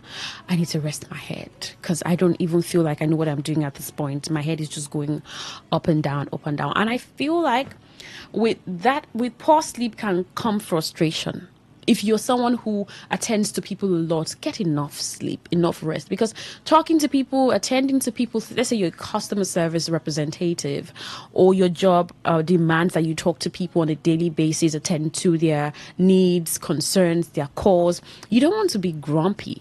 So if you rest enough and of course you've had breakfast, you take lots of water, you're energized, you see yourself smiling and talking to people. Because if you're so sleepy and someone is talking to you about something and it's not the person's fault that you didn't get enough sleep and you're just lashing out on the person. So enough sleep is important for your work, not just for yourself, for the other person. Because I feel like every day we bear the brunt of people's frustration as a result of one thing or the other. So somehow someone offended you and then you're lashing it out on the other person. You're transferring aggression on the other person. Your mood suffers exactly because ever notice how you're more irritable or emotional when you're sleep depriving? Like you just are reactionary to everything or a lot of things because your body is signaling stress, and all you can do is just lash out on the other person. Your health takes a hit. Now, studies have linked lack of sleep to weight gain, high blood pressure, weakened immunity, and even heart disease. The body needs to rest. In fact, one fun but scary fact is being awake for 18 hours straight can affect you the same way as being drunk. So yes, lack of sleep can impair your brain that much. Right. So some people proudly say, well, I can survive on just 4 hours of sleep. But research shows that's not true for most people. While a very tiny fraction of the population might function on little sleep, the majority of us need between 7 and 9 hours of sleep. So you say, Queen, I've been doing this for the past 4 years, 4 hours. For the past 1 year, 4 hours of sleep and nothing has happened to me. Okay. Understandable. But what is required? What is the necessary thing or the important thing to do? You should ask yourself that. And that's why sleep is important.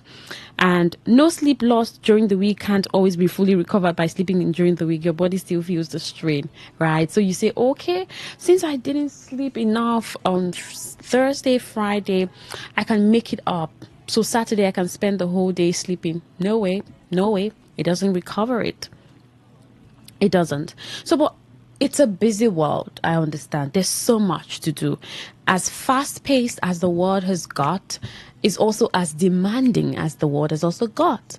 So while we are celebrating how fast-paced a lot of things are, things have tripled in terms of prices, in terms of attention, in terms of concentration, in terms of demands, how to meet up with people, meet up with your bills. And so there's so much to do, so much to think about. So it means that a lot of things that mean a lot to your health, to your body, will be we were dragged here and there. So you cannot, sometimes you're literally rushing out before eating, you're rushing out before sleeping, or you're sleeping and thinking before sleep.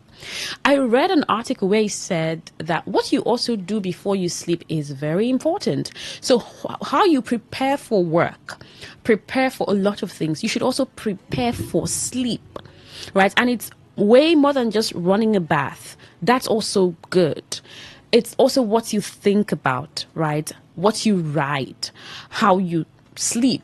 So a lot of Christians have this routine before sleep time or before bedtime. You pray, maybe as a family.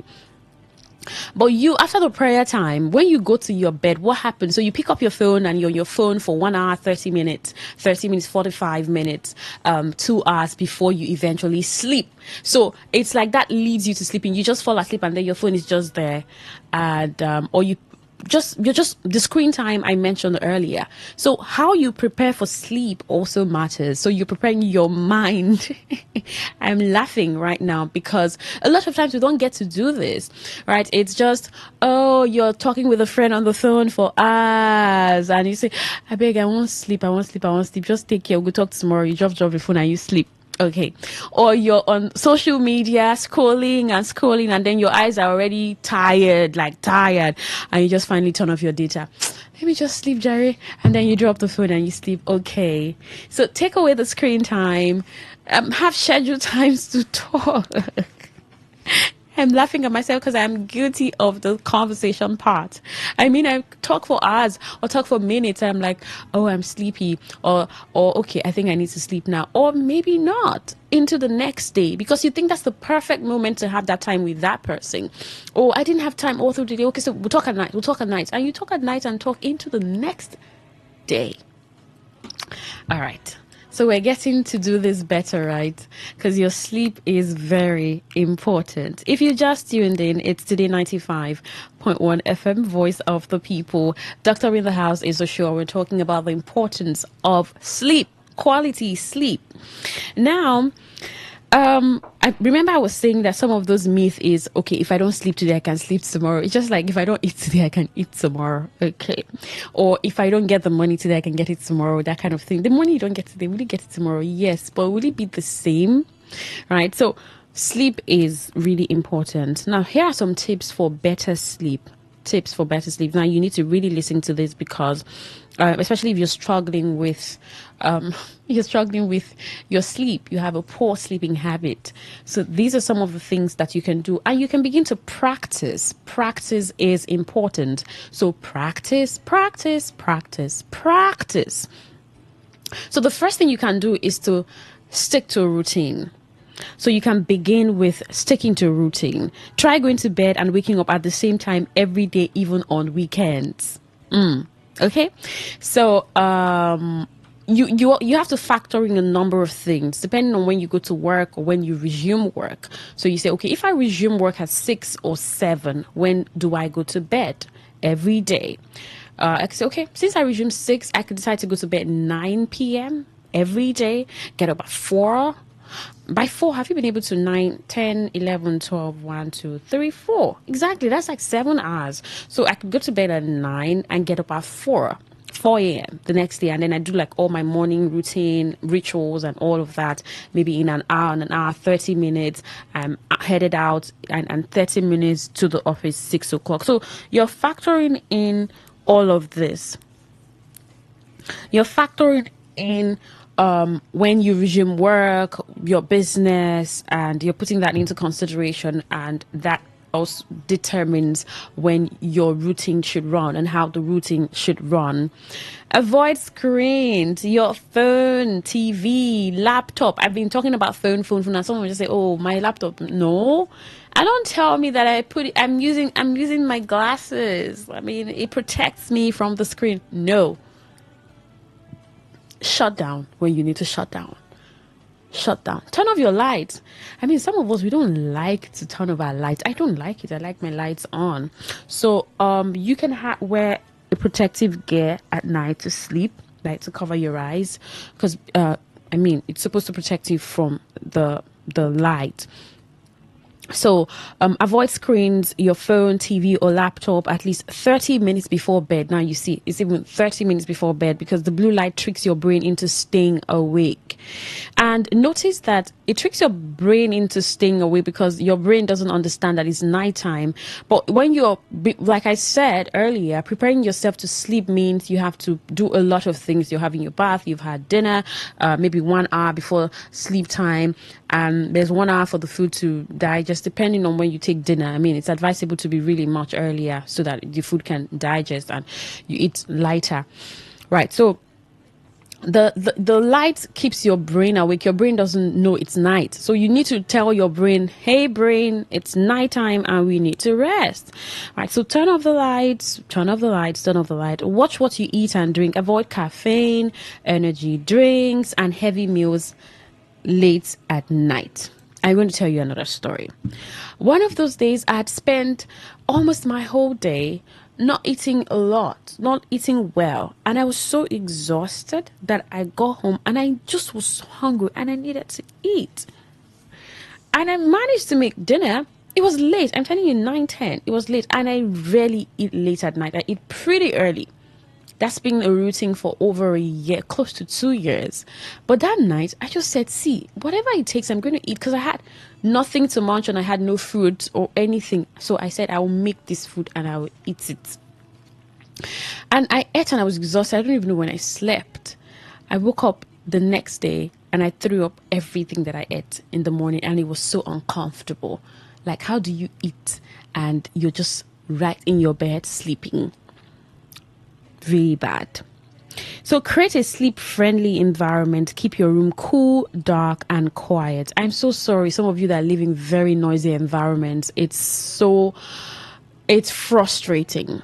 Or you have a neighbor who's so stubborn. If you're that kind of neighbor listening to me, please, when it's nighttime, turn down the volume of the music. Please, people need to rest. If your generating set has issues, take it to where they can work on it, right? Sometimes just dump the generator. I understand that in this part of the world, power is a problem. But sometimes when you're turning on your generator, consider your neighbor. They've had a long day and they need to rest. The generator is just heating up. You have power inside. Your music is loud. And your neighbor is just there frustrated. How do I sleep tonight? Or you raise your music. I paid for it, it's my house. I mean, landlords should begin to give rules, a lot of rules to houses. Create a sleep-friendly environment. Keep your room cool, dark, and quiet. Cool, dark, and quiet so that your brain can rest. Try relaxation techniques. Reading. Now, reading is very good. Light stretching or listening. So you're not talking, you're listening. So some of you will listen to us late into the night. I mean, night times, the 3. I know that's beautiful. So you're listening to us and you're not doing anything. Maybe you just call and give your contribution a minute, 2 minutes, and you just go back to listening. We play you songs and then you sleep. Meditating, right? Praying, whatever you do that can make you calm. Writing, you can journal, like pick up something and write what happened throughout your day, what's been happening throughout the week, what your year has been like, what you've been up to, what you have done and not done, areas you can get better at. Prepare yourself to sleep. Prepare yourself so you can have a sweet sleep. There's something they say sleep like a baby and wake up like a giant, right? So that's like sleeping so unproblematic, unbothered. Babies don't mind. They don't care. They don't care if there's food or not. They don't care if the mother has changed the diapers 1,000 times. They don't care if you don't know they need water or not. They're going to cry. You give them the water. So it's unbothered, sleep unbothered, and wake up energetic, like to face your day. So that's it. So these are some of the tips that can help with a better sleep. Now, how many hours of sleep do you usually get? And I want you to be honest with me. This is when I open the phone lines. I want you to be honest with me. That's one of the questions. And what's the funniest or strangest thing you've done because you were sleep deprived?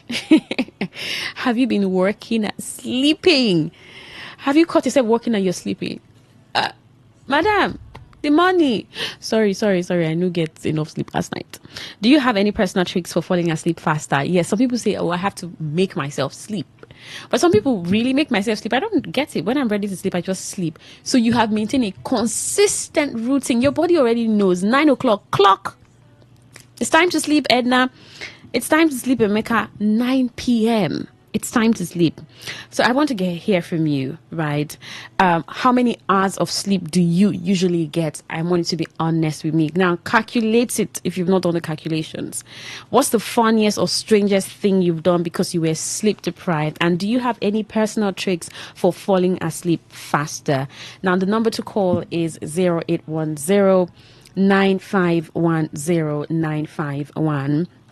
That is 0810-951-0951.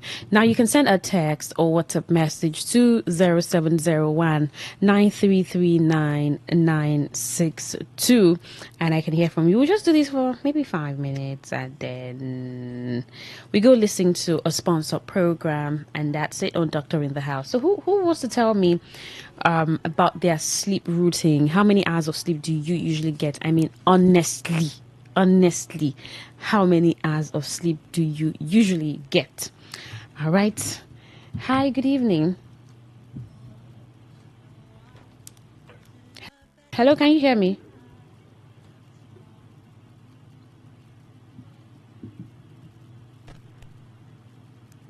Are you there?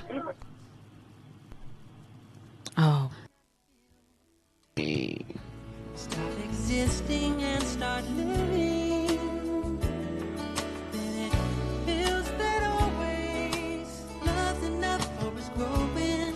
All right, the number is 0810-951-0951. That is 0810-951-0951. Good evening. Why does the call keep dropping? Apologies. Okay. Now you can send a text message. That also works. Good evening. What's your name? Hello, good evening. Yes, good evening. My name is Favor. All right, Favor. How many hours of sleep do you get? 8 hours of sleep. 8 hours. So when do you sleep every day? Nighttime. Yes. What time do you sleep? 9 o'clock. 9 p.m. When do you wake up the next day? I don't hear you. When do you wake up the next day? 5 o'clock. To 5 prepare o'clock. my children to school. Oh, wow, great. Do your children do your children sleep earlier than you do? Yes, they sleep 8 o'clock. 8. All right, that's nice. Thank you so much for sharing. All right. Okay, so let me hear from you. How many hours of sleep do you get? Honestly, and I mean honestly. Don't tell me. If it's 4 hours, tell me 4 hours. Let's begin to know how we can help you.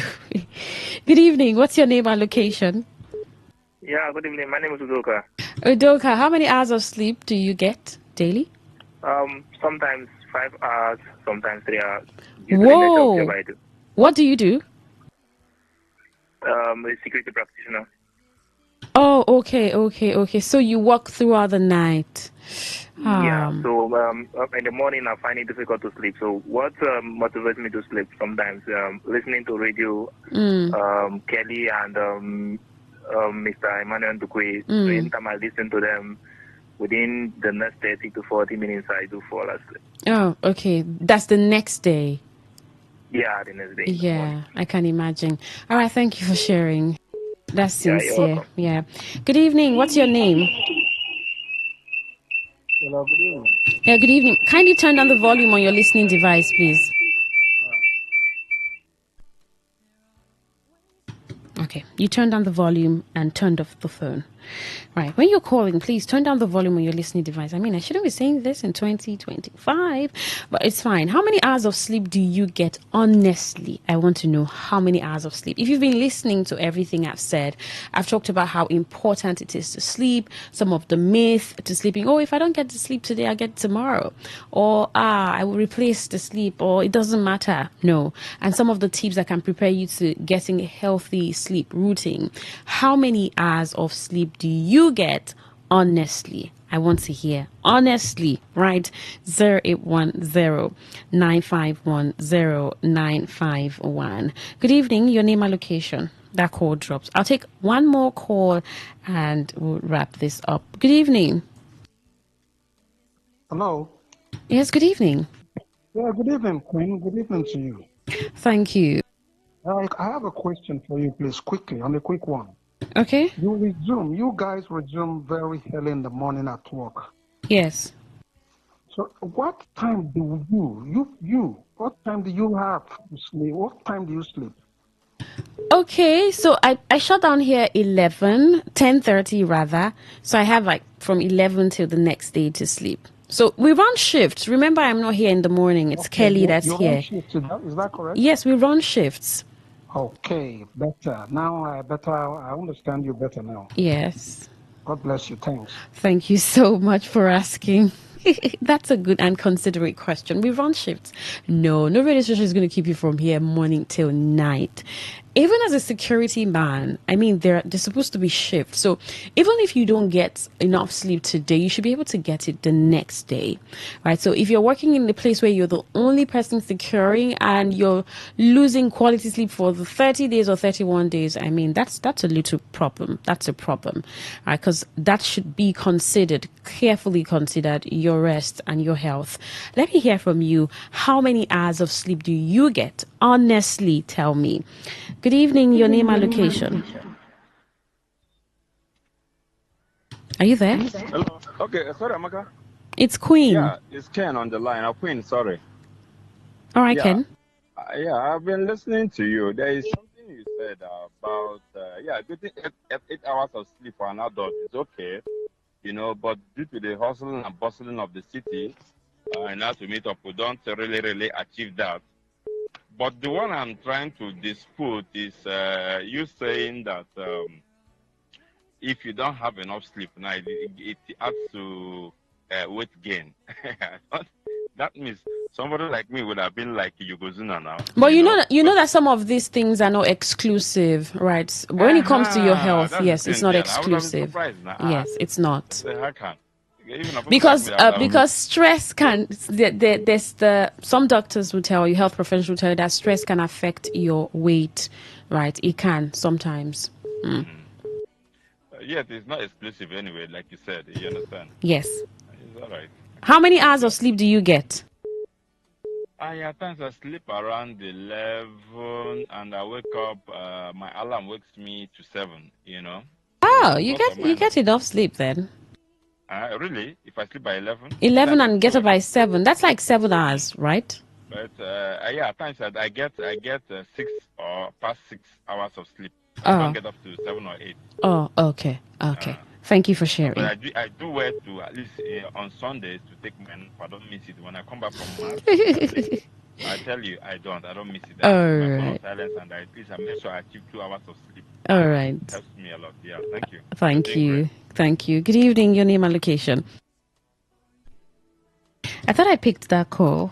Oh, it dropped.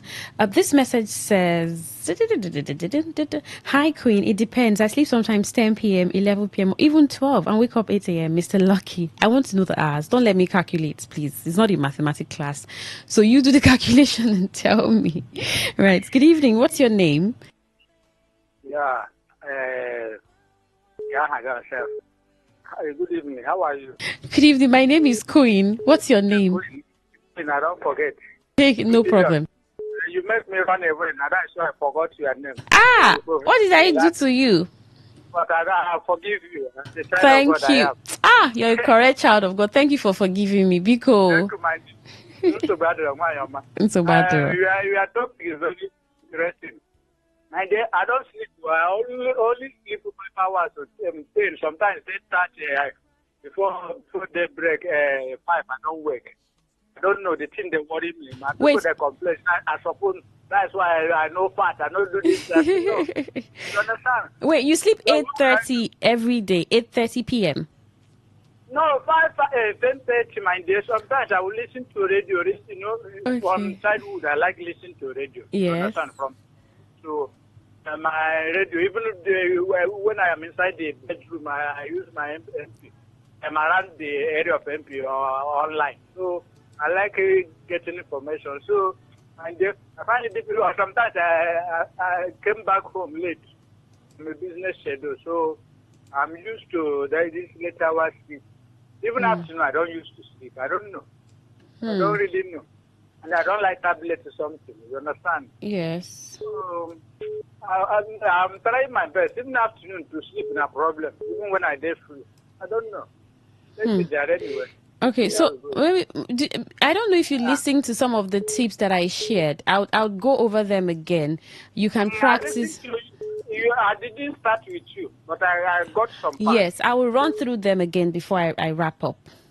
Okay, thank you so much. All right, you're welcome. Yes, so we're going to that can help correct your the sleep pattern you have now.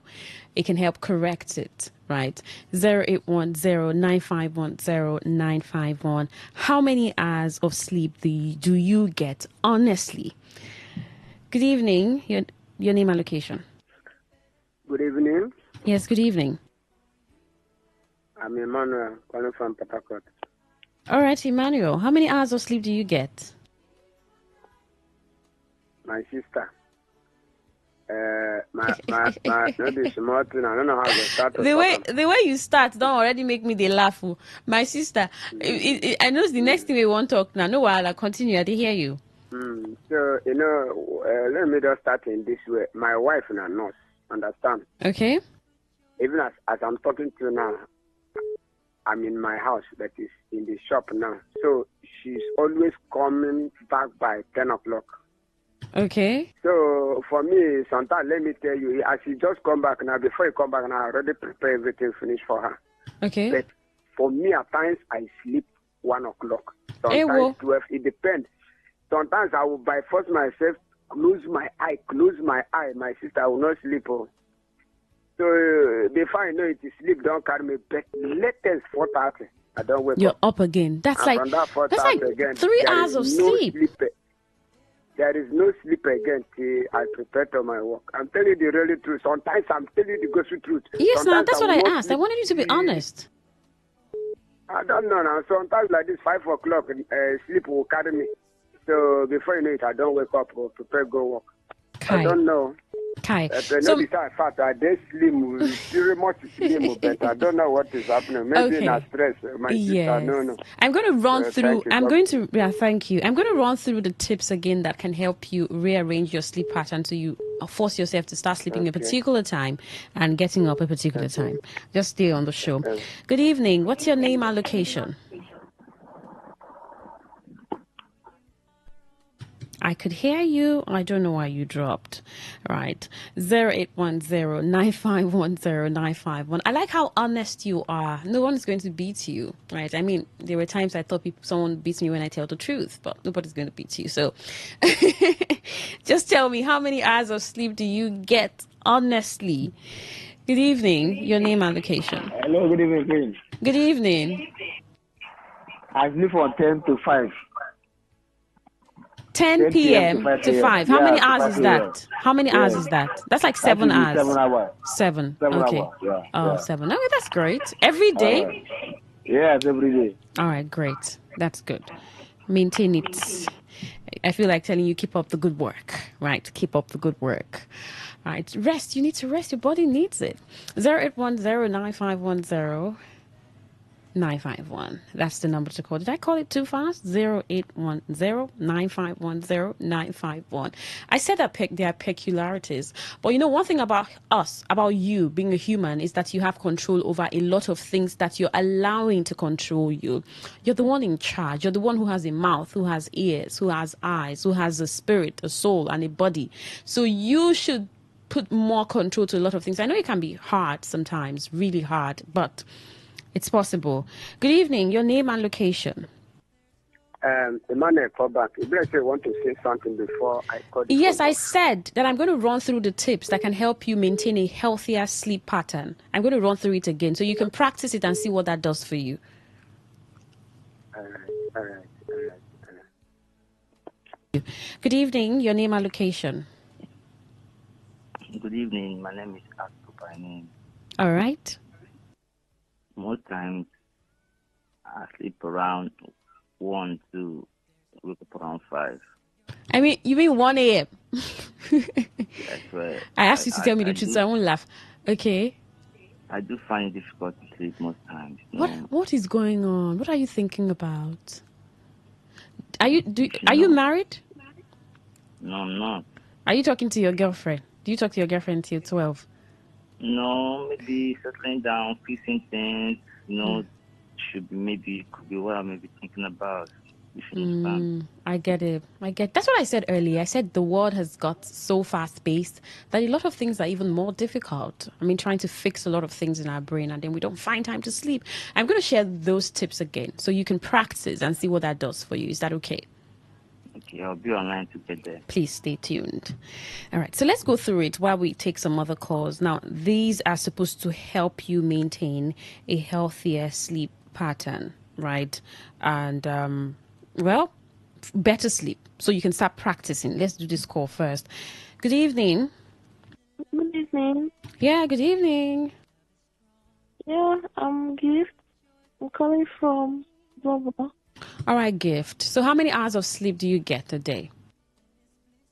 I can't even calculate. Well, I actually have a challenge. Okay. But I usually sleep by 11 p.m. But if for any reason I wake up, I won't be able to sleep again. I'll still awake till like 6 a.m. And then when I wake up, I'll be just so tired. And Obviously. I'll be going to work. Obviously. So even if you sleep 11 and you wake up, say, 2 a.m., you're awake till 6.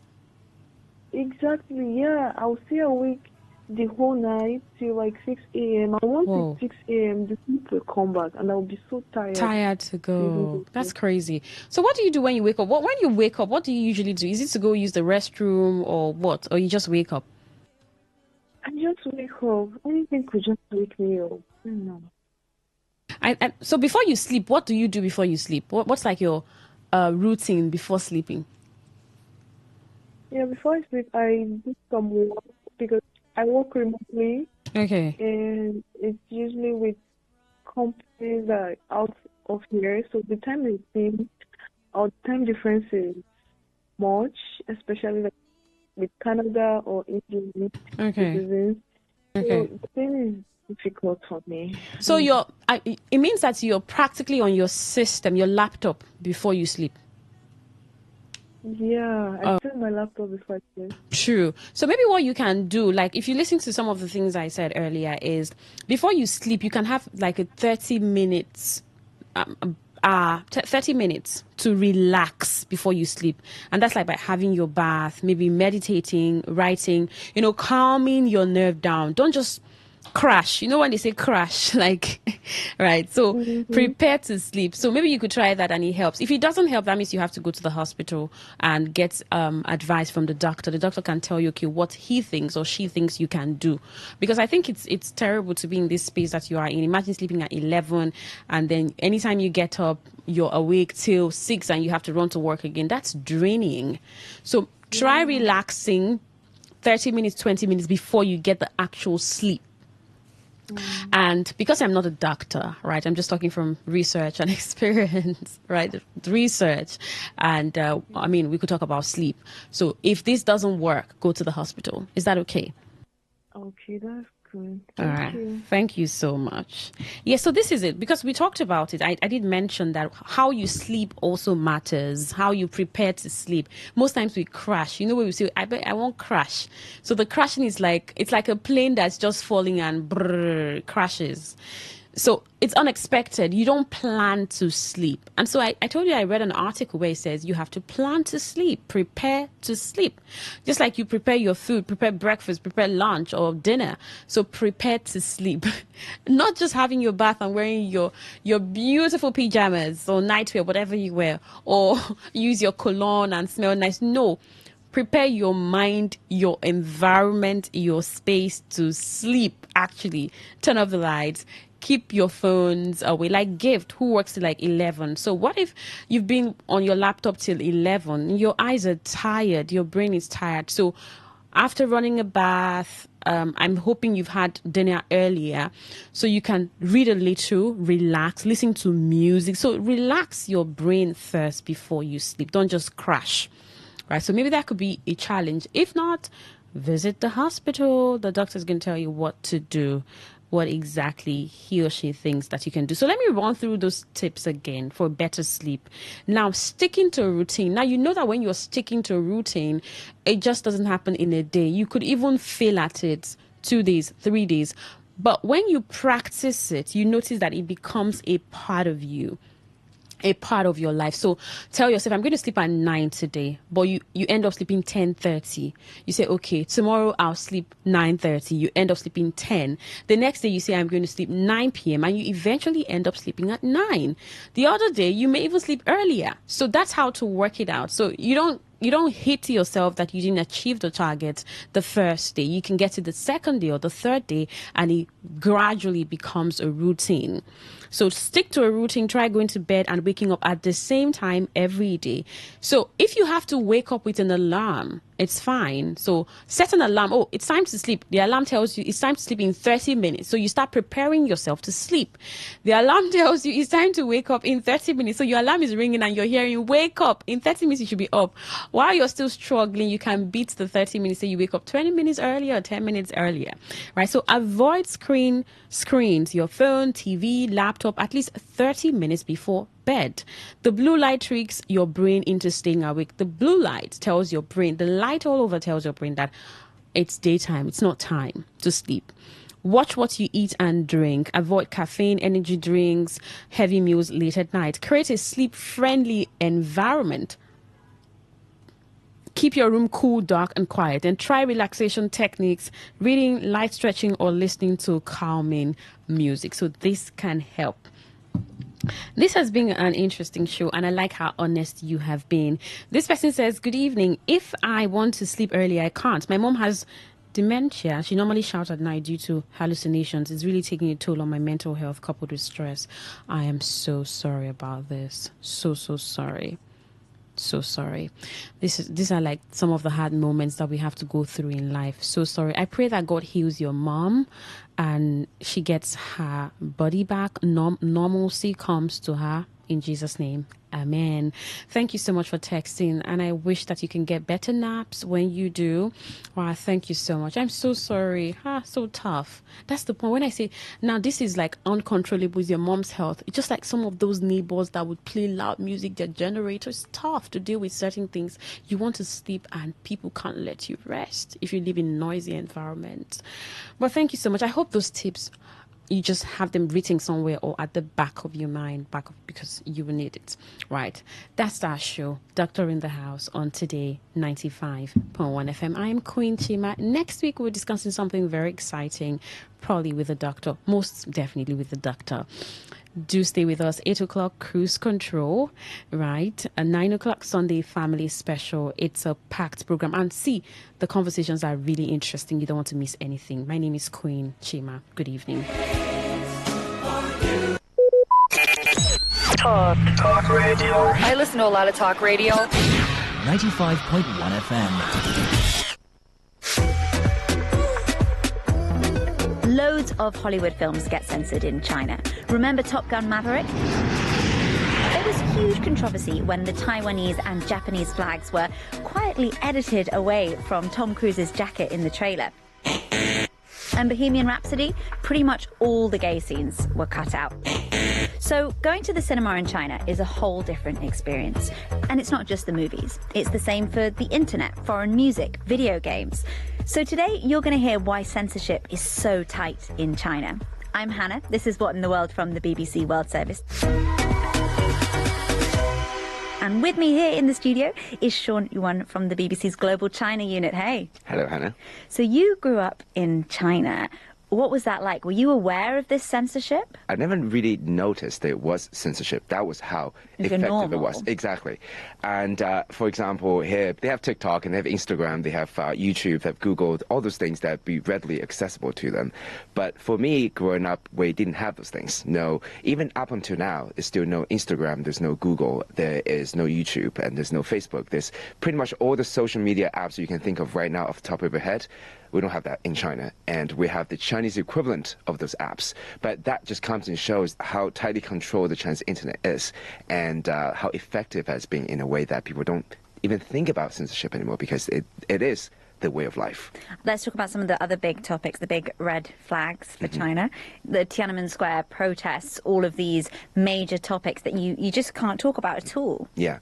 For example, the protest in Hong Kong back in 2019. And you have the Taiwan issue, of course. Tiananmen Square, for example, it was one of the events that had been scrubbed off from Chinese online and textbook memory, which was the student protest back in 1989 that ended up in with a massacre on Tiananmen Square. That's one of the more important topics that are being censored on Chinese internet. What is China trying to achieve with this level of censorship? Obviously, it's trying to rewrite history.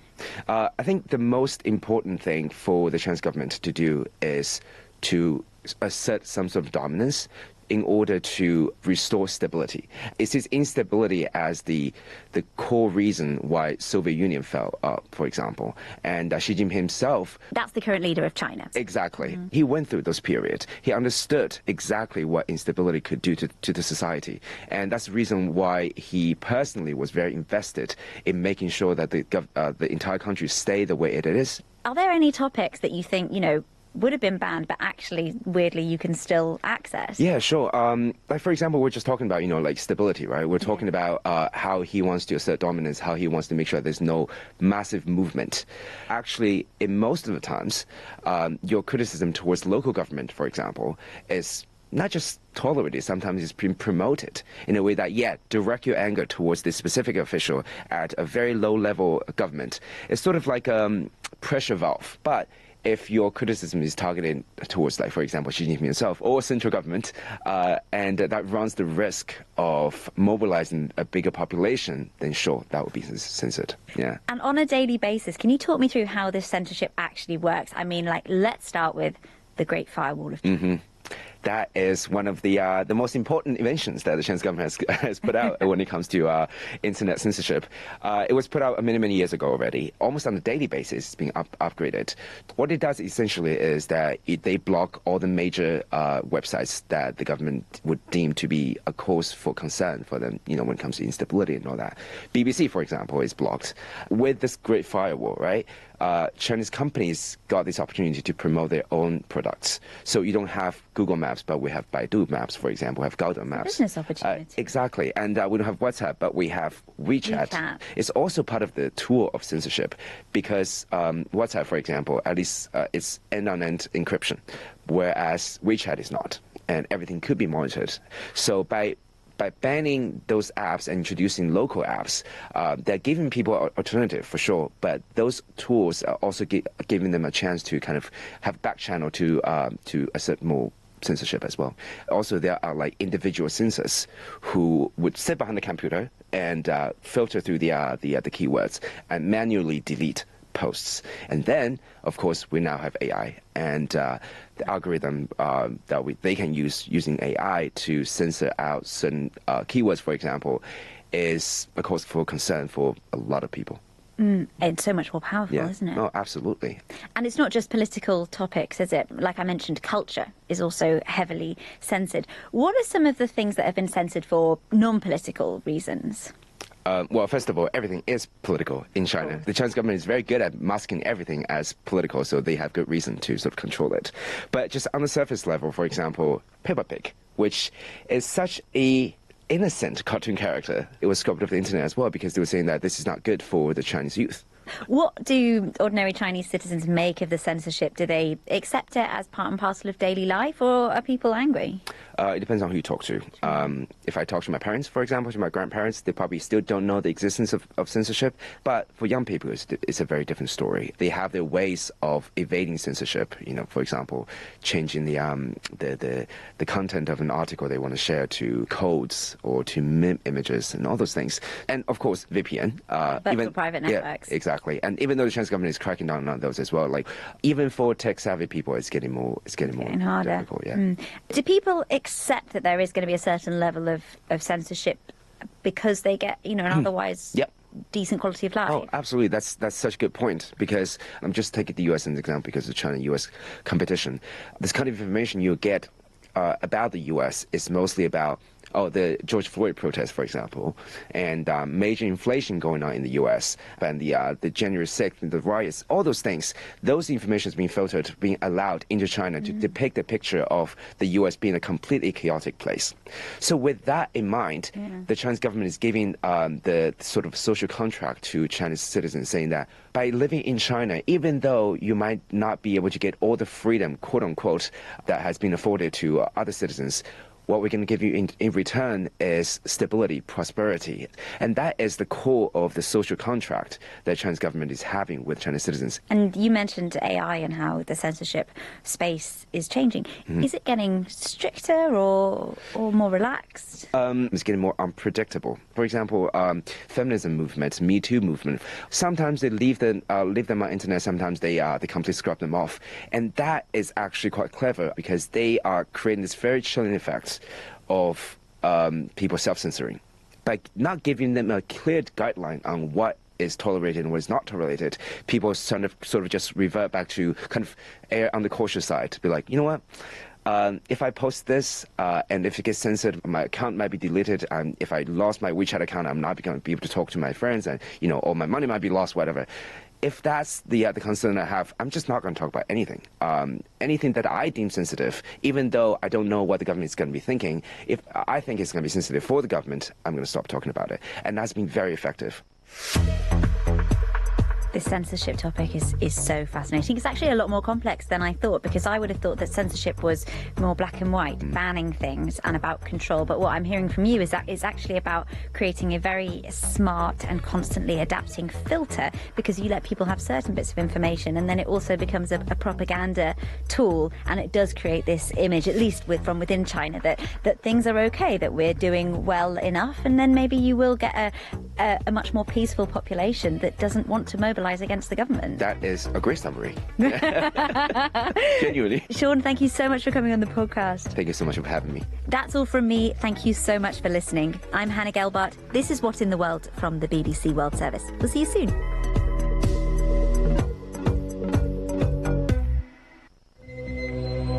And there's much more on the BBC World Service app. Your home for live radio and where you can listen to your favourite BBC programmes and podcasts. Talk radio. I listen to a lot of talk radio. 95.1 FM. Uptown boy, dear, so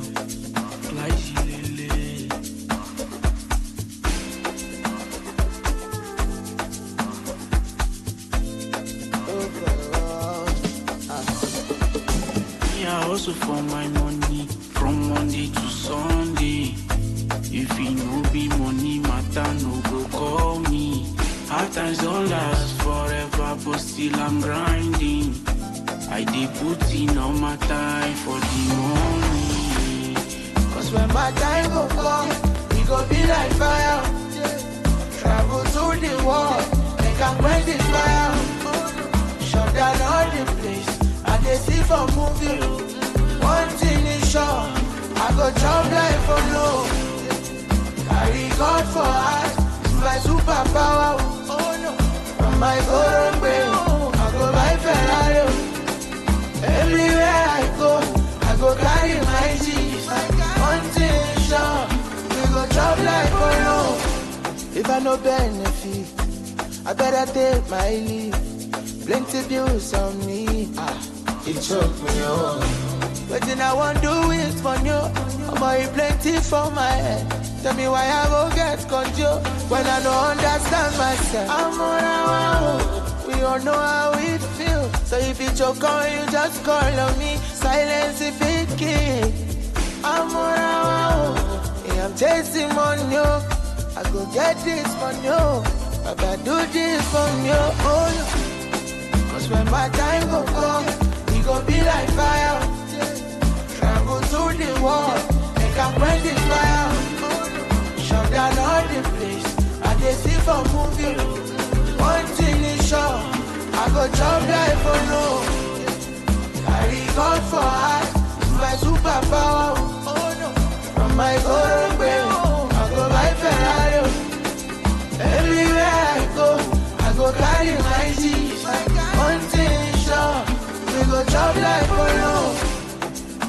my go, I go buy Ferrari.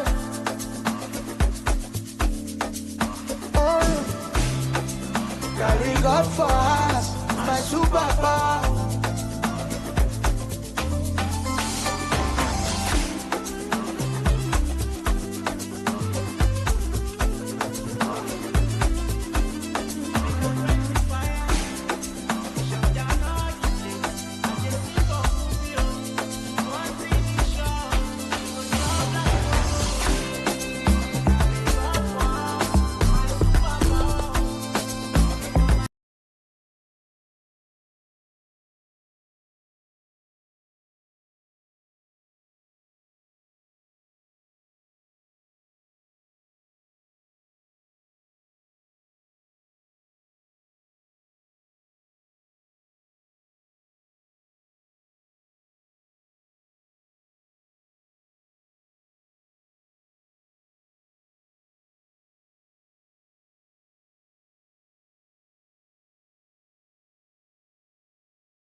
I can't me, I can't do that. All right. Sophie can do it, but me, I cannot do it. Because when my father was getting back to my mom, he didn't need that forgive her if I really. You understand? All right. So I don't know why some people don't need to possess a woman. Do that it's love. That is not love. That's not love. All right. I've got your thoughts. Good evening. Your name and location. Good evening. This is our upcoming artist, this generation of girls or women that are saying of this area. The kind of thing that they're coming with, if you follow them like that, so you go to yourself, will not even be worshiping their wife. They want us to worship them. Me, I cannot need to propose a woman. And needing to propose a woman does not mean that love the man. It does not mean that you love the woman so much, and it does not mean that you don't love the woman too. So if any man that comes out openly to propose to you in the public, when as far as making all the arrangements, decorating a place for your proposal, and you come and you say you need that, you would have told him to lie down. All right, quite noted. Thank you. Good evening. Your name and location. Chima baby. Good evening. I can hear you, Chima baby. How are you? Which one you're asking baby to my name? My name is Queen Chima. I will not. You are a baby. Are you not a woman? No, Wahala, go on. And you are. If you are not to anything, you are to me. Good evening. My brother. Good evening. No. See, just like your queen earlier said, that when he met the wife, he knew, when they were dating, he knew that this lady is going to be my wife. Every man know who he wants to marry and who he wants to date and who he wants to do wrong. Yeah. You understand? Heard you. Fine. Let me take myself as a case study. All right, so just wrap up in 30 seconds, please. Okay, fine. When I want to marry, I met my wife. I want to marry you. And that was all. Let me give me just 1 month. Let me pray and think about it. And after 1 month, she came. The next month, we did not marry. The next month, we did white wedding. Because I knew I want to marry. The ones I never wanted to marry, I was just dating them. All right. So every man knows who he wants to marry and who he wants to. All right. Thank you. Good evening. Your name and location. Hello. Yes, we can hear you. Good evening. Good evening, Queen. Good evening. Please go on. Okay. I just want to ask our guest a question. I've not been able to get a relationship because each time I fall in love with someone, I found out that she doesn't fall in love with me. She just comes for the money. How do you do with those kind of people? All right, he's going to give a response to that, and that's how we wrap up. This message, though, says, good evening, presenter, and how are you doing? Vincent Muzi from Chokochechi. I'm always excited listening to Daniel Washington. God bless Daniel Washington for me and other listeners, and you, the presenter. Thanks, and have a new week ahead. Thank you so much. Thank you. So he just asked a question. Let's wrap up we'll do that in 2 minutes, and then... Bro, please don't fall in love, just love. Don't fall. On a lighter note, though. Please just love, okay? It's a conversation for another day. Yeah. When you're giving in and you're not getting it in return, it's a conversation for another day. But please, before you begin to say you are in love, you are loving that person, the energy has to be mutual, okay? There is a process. Maybe we'll continue this conversation next week, I don't know. But this particular thing you just mentioned, it's a pointer to the fact that you just keep giving and not observing who is not giving back. You understand? So pay close attention to the observation. Yeah. Who is not giving back. I think it will help you. I'm sorry we can't further more calls, right? It's not in our culture to kneel down for a lady proposing to marry her. Men that are dishonoring God and themselves, you only kneel to God. Okay. You only kneel to God. For balance purpose, please.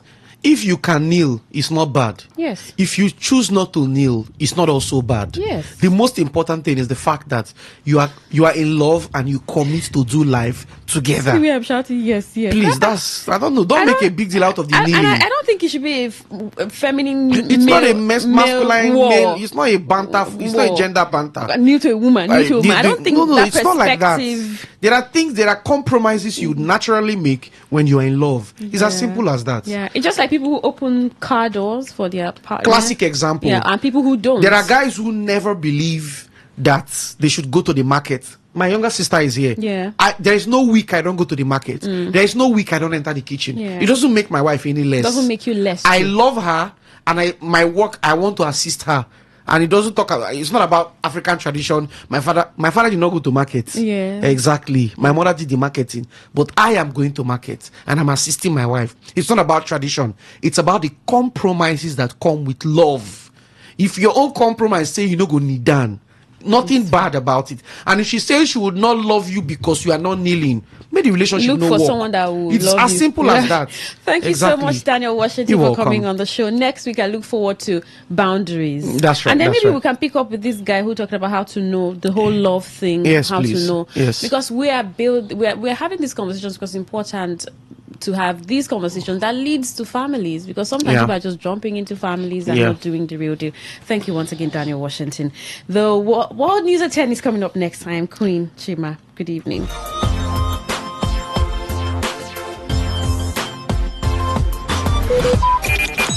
Talk radio. I listen to a lot of talk radio. 95.1 FM. Whether it's happening in Port Harcourt, South South, Nigeria, or around the world, we've got you covered. On air, online, delivering balanced news and unbiased analysis. Today, 95.1 FM. This is Today, 95.1 FM, Port Harcourt. News.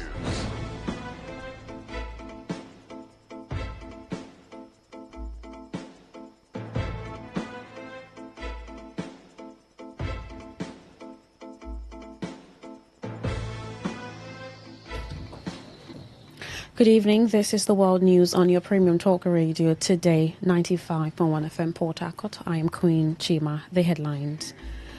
Governor Fubara calls for spiritual support on resumption after emergency rule. CJN inaugurates 57 new SANs September 29. On the foreign scene, UK, Australia and Canada formally recognize Palestinian state. Now, the detail.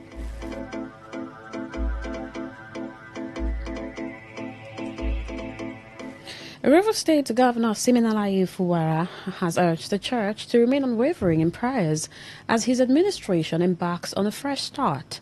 The governor made the appeal during his first Sunday service following his reinstatement by President Bola Tinubu.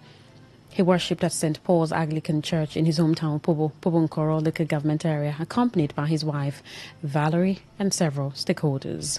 While the church was celebrating its 2025 Harvest of Divine Possibilities, Governor Fubara noted that his visit was a quiet act of thanksgiving to God for his faithfulness to his family, River State, and the nation. Coinciding with the International Day of Peace, the governor also reminded citizens of the importance of sustaining peace. President Tinubu called off the state of emergency in River State on September 17, directing the governor, his deputy and all members of the State Assembly to resume duty on September 18. The former River State Commissioner for Information, Austin Tam George, has decried the crisis which ravaged the state that resulted in the declaration of a state of emergency for the period of 6 months. Tam George also declared that a prolonged political impasse in the state has come at a great cost. He made this statement in an interview on a television program, stressing that the people's yearning is for unity, stability, and progress. The former Information Commissioner also stressed the significance of the peace agreement signed by stakeholders, admitting that it would not be a smooth journey, but described it as the only path out of the stalemate. The Southwest Youth Alliance has dismissed allegations made by the Minister of the Federal Capital Territory, Nyesom Wike, against the head of the Inspector General of Police Monitoring Unit, CP Akin Fakorede. In a statement signed by its spokesperson, Adenike Ajalekuko, The group described Wike's claims as false, misleading, and a deliberate attempt to tarnish the reputation of a dedicated police officer. According to the alliance, during his tenure as officer in charge of the Special Anti-Robbery Squad SARS in River State, CP Fakorede never brutalized law-abiding residents, but focused his operations strictly on criminals and violence gangs, which it said restored peace and security in the state. The group further alleged that Wike's hostility towards Fakorede stemmed from the officer's refusal to accept financial inducements aimed at compromising electoral integrity in River State. It added that contrary to Wike's assertions, the Independent National Electoral Commission INEC never indicted Fakorede for misconduct, as it had challenged the minister to produce any INEC report to support his claims. The group also clarified that Fakorede has not taken sides in the River Park estate dispute or any other matter, insisting that his record remains flawless. The member representing Emohai Kori Federal Constituency, Boniface Imirengwa, has empowered hundreds of constituents with cassava processing machines, grinding machines, fish farming equipment, and financial support. Over 600 beneficiaries received cassava processing and grinding machines along with 250,000 naira each, while more than 300 persons were empowered with fish farming kits, including mobile ponds valued at 180,000 naira each and a 250,000 naira cash starter pack. Speaking at the event where the items and funds were distributed, Imirengwa, represented by MP Obiandu, said the initiative was designed to provide essential support for farmers and entrepreneurs, thereby boosting agricultural productivity and strengthening food security. He urged beneficiaries to remain committed to the program, stressing that hard work and perseverance were key to success. We are here today to mark one of the outreaches of Right Honorable B.S. Imirengwa to the people. We are here empowering the people in diverse areas, but with a particular reference to agriculture. Everybody is happy. You can see from the faces of the people that they are glad. And they're also praying that God will continue to give him opportunities, given that whenever he has an opportunity like this, he returns to the people to appreciate them and empower them, and then reach out to them as a means of strengthening them and making them feel better.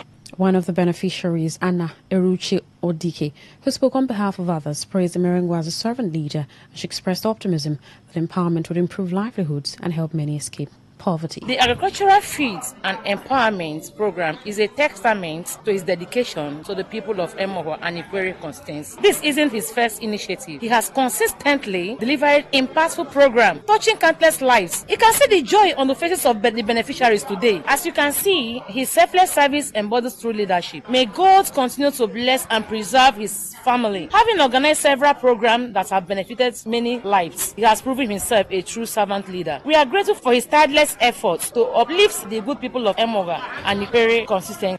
Also speaking, Godfrey Uzoma Wigwe, a political leader in Omademe Ward 10, Kwerulika government area, commended Imirengwa for his efforts and urged other representatives to emulate him in bringing true democracy to the grassroots. I feel that what he has done today will go a wide mile to ensure that people are reinstated. And I say that if other members of House of Representatives who are representing their various LGAs can do what he has done today, I know that in a shorter space of time, the government in Rivers State will feel the impact of their presence at the National Assembly. And the dividend of democracy must have actually reached to the grassroots. Therefore, I am saying that from what I have seen today, the government is covering two sectors, one in industrial and the other one in agricultural empowerment. Special Assistant to Imirengwa Prince Abuvu revealed that women and youth form the majority of the beneficiaries, noting that the lawmaker carries out empowerment programs 4 times yearly for his constituents. A real estate firm, Modibola Properties, has officially unveiled its latest development, Peace Park Estate, situated in Alu, Mbudu, beside Omega Power Ministry Church.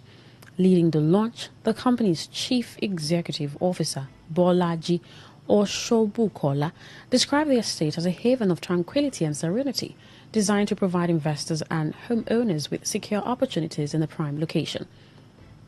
Speaking at the event, Oshobukola explained that the estate comprises over 300 plots of land with an expected occupancy of more than 1,000 residents, adding that the development is strategically positioned a few meters from the Port Harcourt Airport Road and surrounded by existing communities. He further noted that the project is designed to discourage land banking as buyers are required to develop their properties within 4 years, with Odibola providing key infrastructure, including roads, drainage, electricity, and a clubhouse. We are officially launching our new estate, the Peace Park Estate, located in Alo in Mbodo, beside OPM Church, a place where there is tranquility and serenity. So we have called people to come and see what we have so that they can invest. People are looking for a place to invest and they are very much interested, but they want a secured place. So this gives them the opportunity to invest in a secured estate. Well, we have told our buyers that this property is going to be developed within 4 years, so nobody is allowed to do land banking here exceeding 4 years. So if the property appreciates to 100 million and the 4 years, we'll sell and give you back the money for those who are ready to buy. Emphasizing the importance of due diligence in real estate, Oshu Bukola highlighted Odibola's commitment to securing authentic land titles and ensuring transparent transactions that protect clients' investments. Well, we tell people that when you want to invest in real estate, you check the antecedent of the developers. It is very key because developers can market you and they market you with sweet talk. While you on your own, you have the right for due diligence. Employ the services of a lawyer to go and do due diligence to ensure that that property is properly acquired, and not just any lawyer, a lawyer you trust that will not take, side with the developer to come and give you different story just to make sure that you invest. But we as Odibola Properties, one thing we have always done is ensuring a proper due diligence that secure our title, because a property cannot be secure without a proper root of title. So that is one thing we do, and that is why when people come to intimidate us and make it look as if we are land grabbers, we've not bought the right land, we stand our ground, because we understand that when you are in a country like this, the law works. Meanwhile, popular comedians Bright Okbocha, popularly known as Basket Mouth, and Imale Ijuku, also known as Sabinus, endorsed the firm, urging Nigerians to invest in Odibola Properties with confidence. If you pay attention, you will notice that I have never identified myself with any of such, like, whether it's estate or construction, real estate and all that. I don't do that. But for me to come out here, trust me, it's 100% valid. So if you don't have the money, look for it, invest. The location is prime, the environment is new, and so you can take advantage of the space. But this man made me understand the usage of finance. But ever since I met Odibola Properties, I think my life has gone from 4 to 500. Understand? He has helped me a lot. All my properties, I get it through him, and no comma. Instead, the thing they grow, the more. Everything I buy from him don't increase. The house I stay in Port Harcourt here, I bought it through him. You're listening to the World News on Today 95.1 FM, Voice of the People. After the break, more news, foreign and sports stories. Do stay with us. Every day, every hour, when the big stories break, depend on our 24-hour news team to bring you the latest. Today 95.1 FM.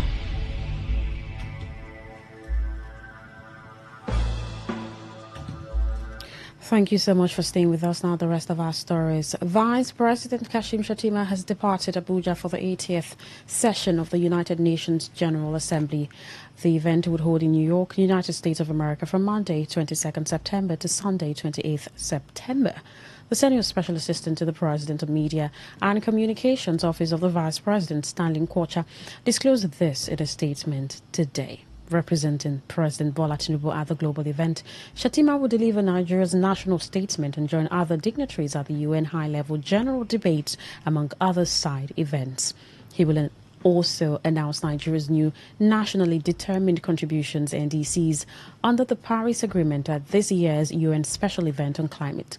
Nkwocha said the Vice President will attend a special event on climate for heads of state and government to be hosted by the UN Secretary General Antonio Guterres on Wednesday.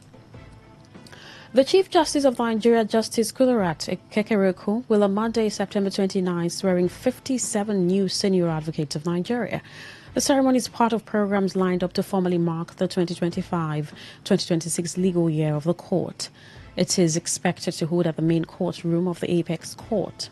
This was disclosed in a statement by the Supreme Court's Director of Information and Public Relations, Festus Akonde, in Abuja. Our former President Goodluck Jonathan says electoral manipulation remains one of the biggest threats in Africa. Jonathan stated this at the 2025 Good Luck Jonathan Foundation Democracy Dialogue in Accra, Ghana. According to him, when democracy fails to meet people's expectations, it can breed desperation and pave the way for authoritarianism.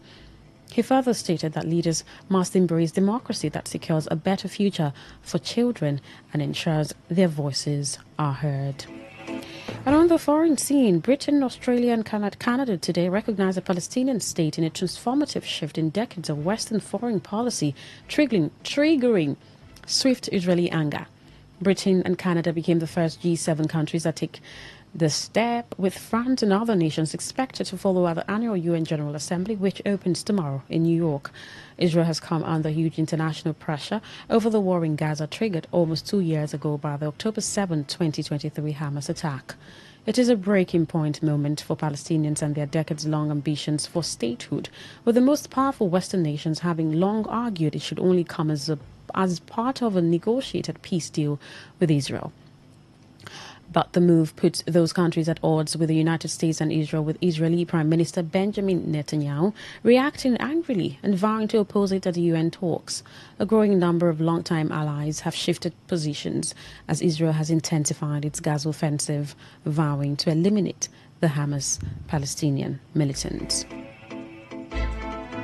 To end the news, here is a summary of the major stories. Governor Siminalayi Fubara has called for spiritual support on resumption after the 6-month emergency rule. You heard that Chief Justice of Nigeria will inaugurate 57 new sons today. And on the foreign scene, we told you that the UK, Australia and Canada have formally recognized the Palestinian state. That was the news as edited by Funayo Bemendekwe. For comments and inquiries, please call 0818-389-2850 or send your emails to news@todayfmlive.com. You can also read our stories on www.todayfmlive.com. I am Queen Chima. Thank you so much for listening. Good evening. Today's news, today's entertainment, today's sports, today's issues. Today on Today 95.1 FM, Port Harcourt. Get ready to feel the rhythm, the groove, and the true vibes of Africa. This is not just music. This is high life. From the legends to the latest, we're bringing you the best of palm wine grooves, jazzy horns, and soul-stirring melodies. There was a sound that told our stories, a rhythm that made our fathers dance and our mothers smile. Welcome to The Thrill, a musical journey through time where legends live on and new stars shine. Join us from Mondays to Thursdays, 9 p.m. on Today 95.1 FM for the ultimate high life musical show. Don't just listen, feel the music. High life lives here. African style. African style. It's been an exciting week. It's been an awesome week. And just in case you missed out on our big stories this week, we got you covered. Rewind comes up every Saturday, 6:30 a.m. And here you get your total rundown of all the big stories and trends for the week in River State. And this is brought to you by your premium talk radio, Today 95.1 FM, Port Harcourt. Rewind, 6:30 a.m. every Saturday. Don't miss it.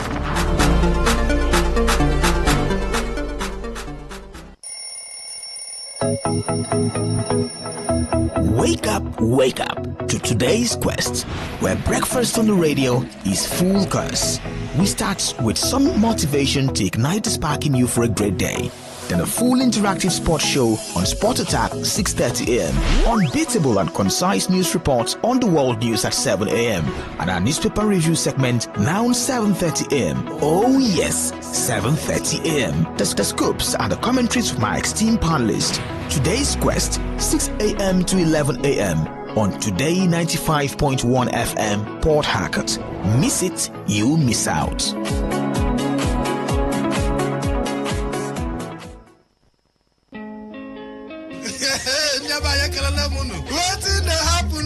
they say wahala need finish. Nah, this one wahala be like bicycle. They just Waiting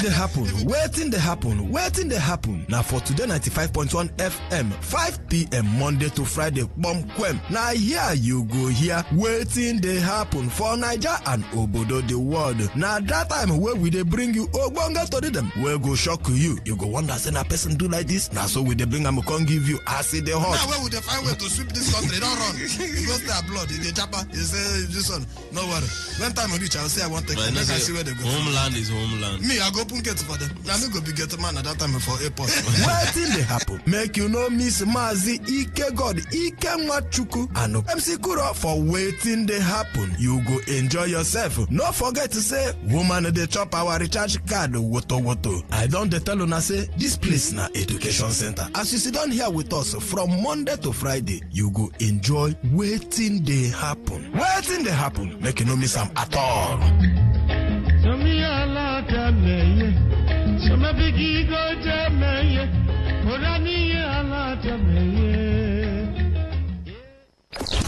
Time for us to take you through the stories from the newspapers. It's the newspaper review segment on Today's Quest, Today 95.1 FM.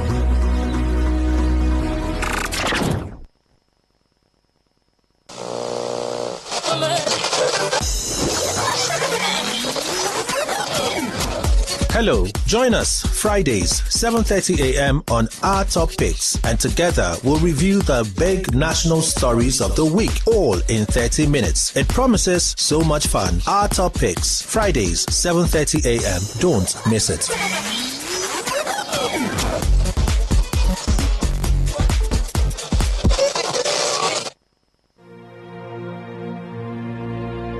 Today is business. Today is a new trend for your businesses. We give you all the information you need to grow your business, new ideas and innovations that keep you earning more and staying relevant. Every day, we engage in business, buying and selling, trading, and exchanging of services as individuals or as a country. Money goes round, it goes up and down. But have you ever wondered what business is all about? And have you ever wondered how you can stand out in your business? Today FM has got you covered every Wednesday between the hours of 1 p.m. to 2 p.m. Learn all you need from professionals on how the country runs its business affairs and how you can be an outstanding entrepreneur and grow your business. Business Today.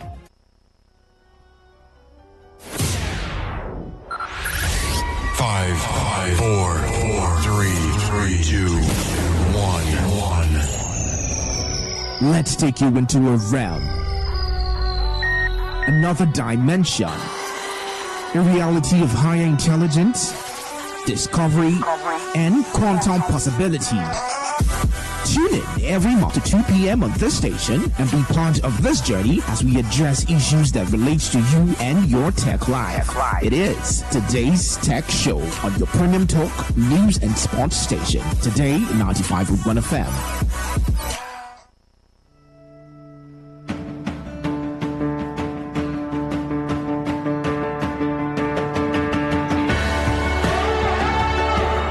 Education never ends, and we believe it starts even way earlier than most of us think. On Android Gorgie, every Tuesday, 1 to 2 p.m., we unravel these various building blocks and its challenges that make you and I better versions of ourselves. Android Gorgie on Today 95.1 FM.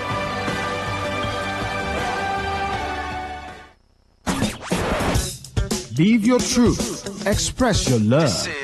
Share your enthusiasm. Take actions towards your dreams. Talk your talk. And walk your walk. It was years ago. There's a statute of limitation on this stuff. Make today worth remembering as we discuss issues as it affects Nigeria moving forward. Talk that talk. Weekdays, 2 p.m. Exclusively on Today 95.1 FM Port Harcourt. Voice of the people.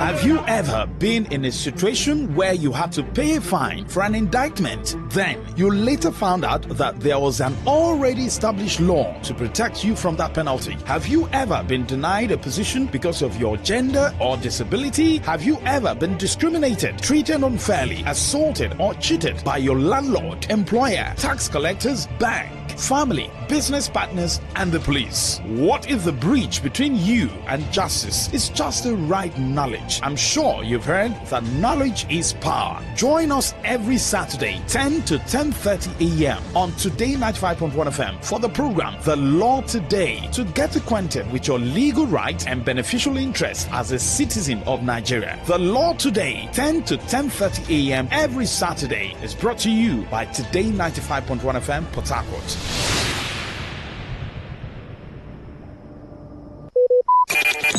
Talk radio. I listen to a lot of talk radio. 95.1 FM. Yeah. Excel wise. Yeah. Your Highness. They speak up all the time. Music listen. Yeah. I'll be your champion. Got my heartbeat beating so fast and I can't breathe. You know